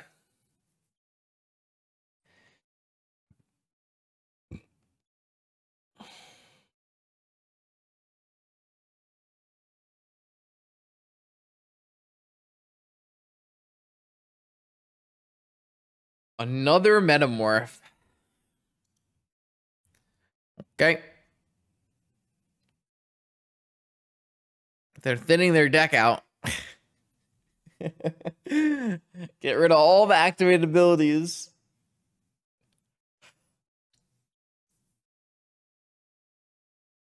Oh, they got rid of another Null Rod? I guess that way if I kill the Null Rod, I mean, they could always, like, return a Null Rod if they killed a Null Rod if they had a red mana. All right. We're big chillin'. That's not a bad one. I like that one. I probably should have used the Mana Confluence. There was no reason to use the Spire. Ah, classic. Classic. Also, it's like turned off by the Null Rod. So not only do they need a red mana, which they can't get, but also they need it to not be Null Rodded.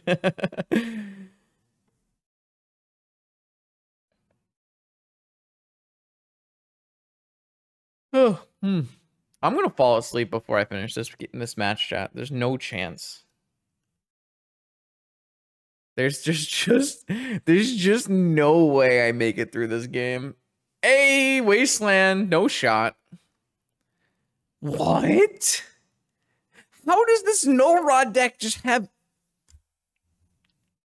Okay, all right. So they're gonna take the initiative. So I guess I'm swordsing a Goblin Engineer. They have an island. Because I want the initiative.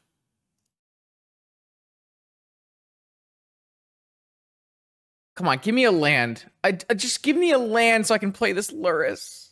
Oh, it's so free. It is so incredibly free, chat. It is the easiest game of my life. My opponent just gave me the initiative. It's unlosable.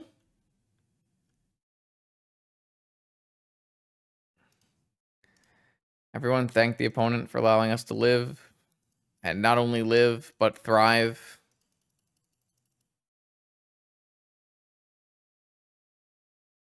All right. Well, now... Oh no, there's a Caracas in play. It's doomed. Oh, they didn't see it. Oh, just act really confident. If you just simply assert dominance. No, it's fine. We had an Urza Saga that they can't wasteland, so they probably do lose this game. For what it's worth, I'm pretty sure the Urza Saga wins there, right? They can't wasteland the Urza Saga, and I make construct tokens, and I take the initiative, and I can't, you know, it's fine. It's fine. Fake it till you make it. No, I had an Urza Saga, the best card in the game. Restrict it. You know? Chat understands. Lots of Urza Saga restrictors in chat.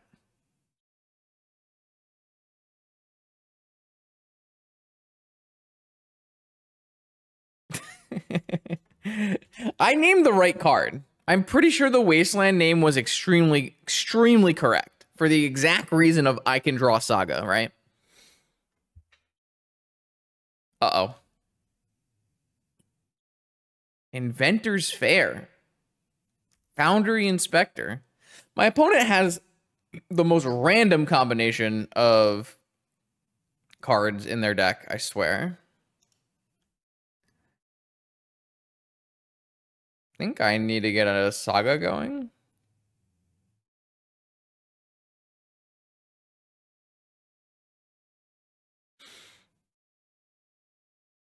They only have 2 cards left. Maybe they don't have a Wasteland. Are we gonna be real here? So now they can tutor for anything. Okay. Well, I want to play an Urza Saga. Oh, they didn't tutor. Why didn't they tutor? They could have tutored, right?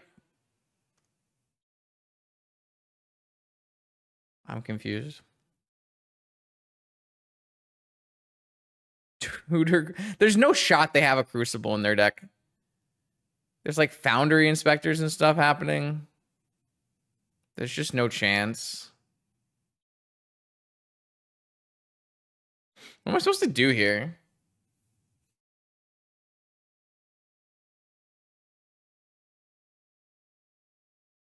Soul Ring, I guess.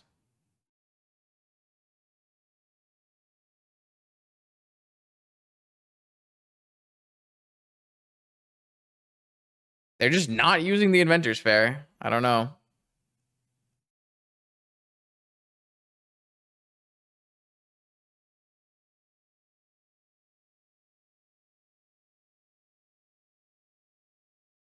Pretty sure we weren't beating Inventor's Fair any card, so. But now we're just Vault Keying our opponent and they're dead. Very weird games. Very, very odd games. Feel like we were given this one. Oh, I guess it doesn't matter. I think we'll still have enough mana at the end of the day here. I mean, if they had a Crucible in their deck, Crucible was incredible. I don't know if they did have a Crucible or not, but...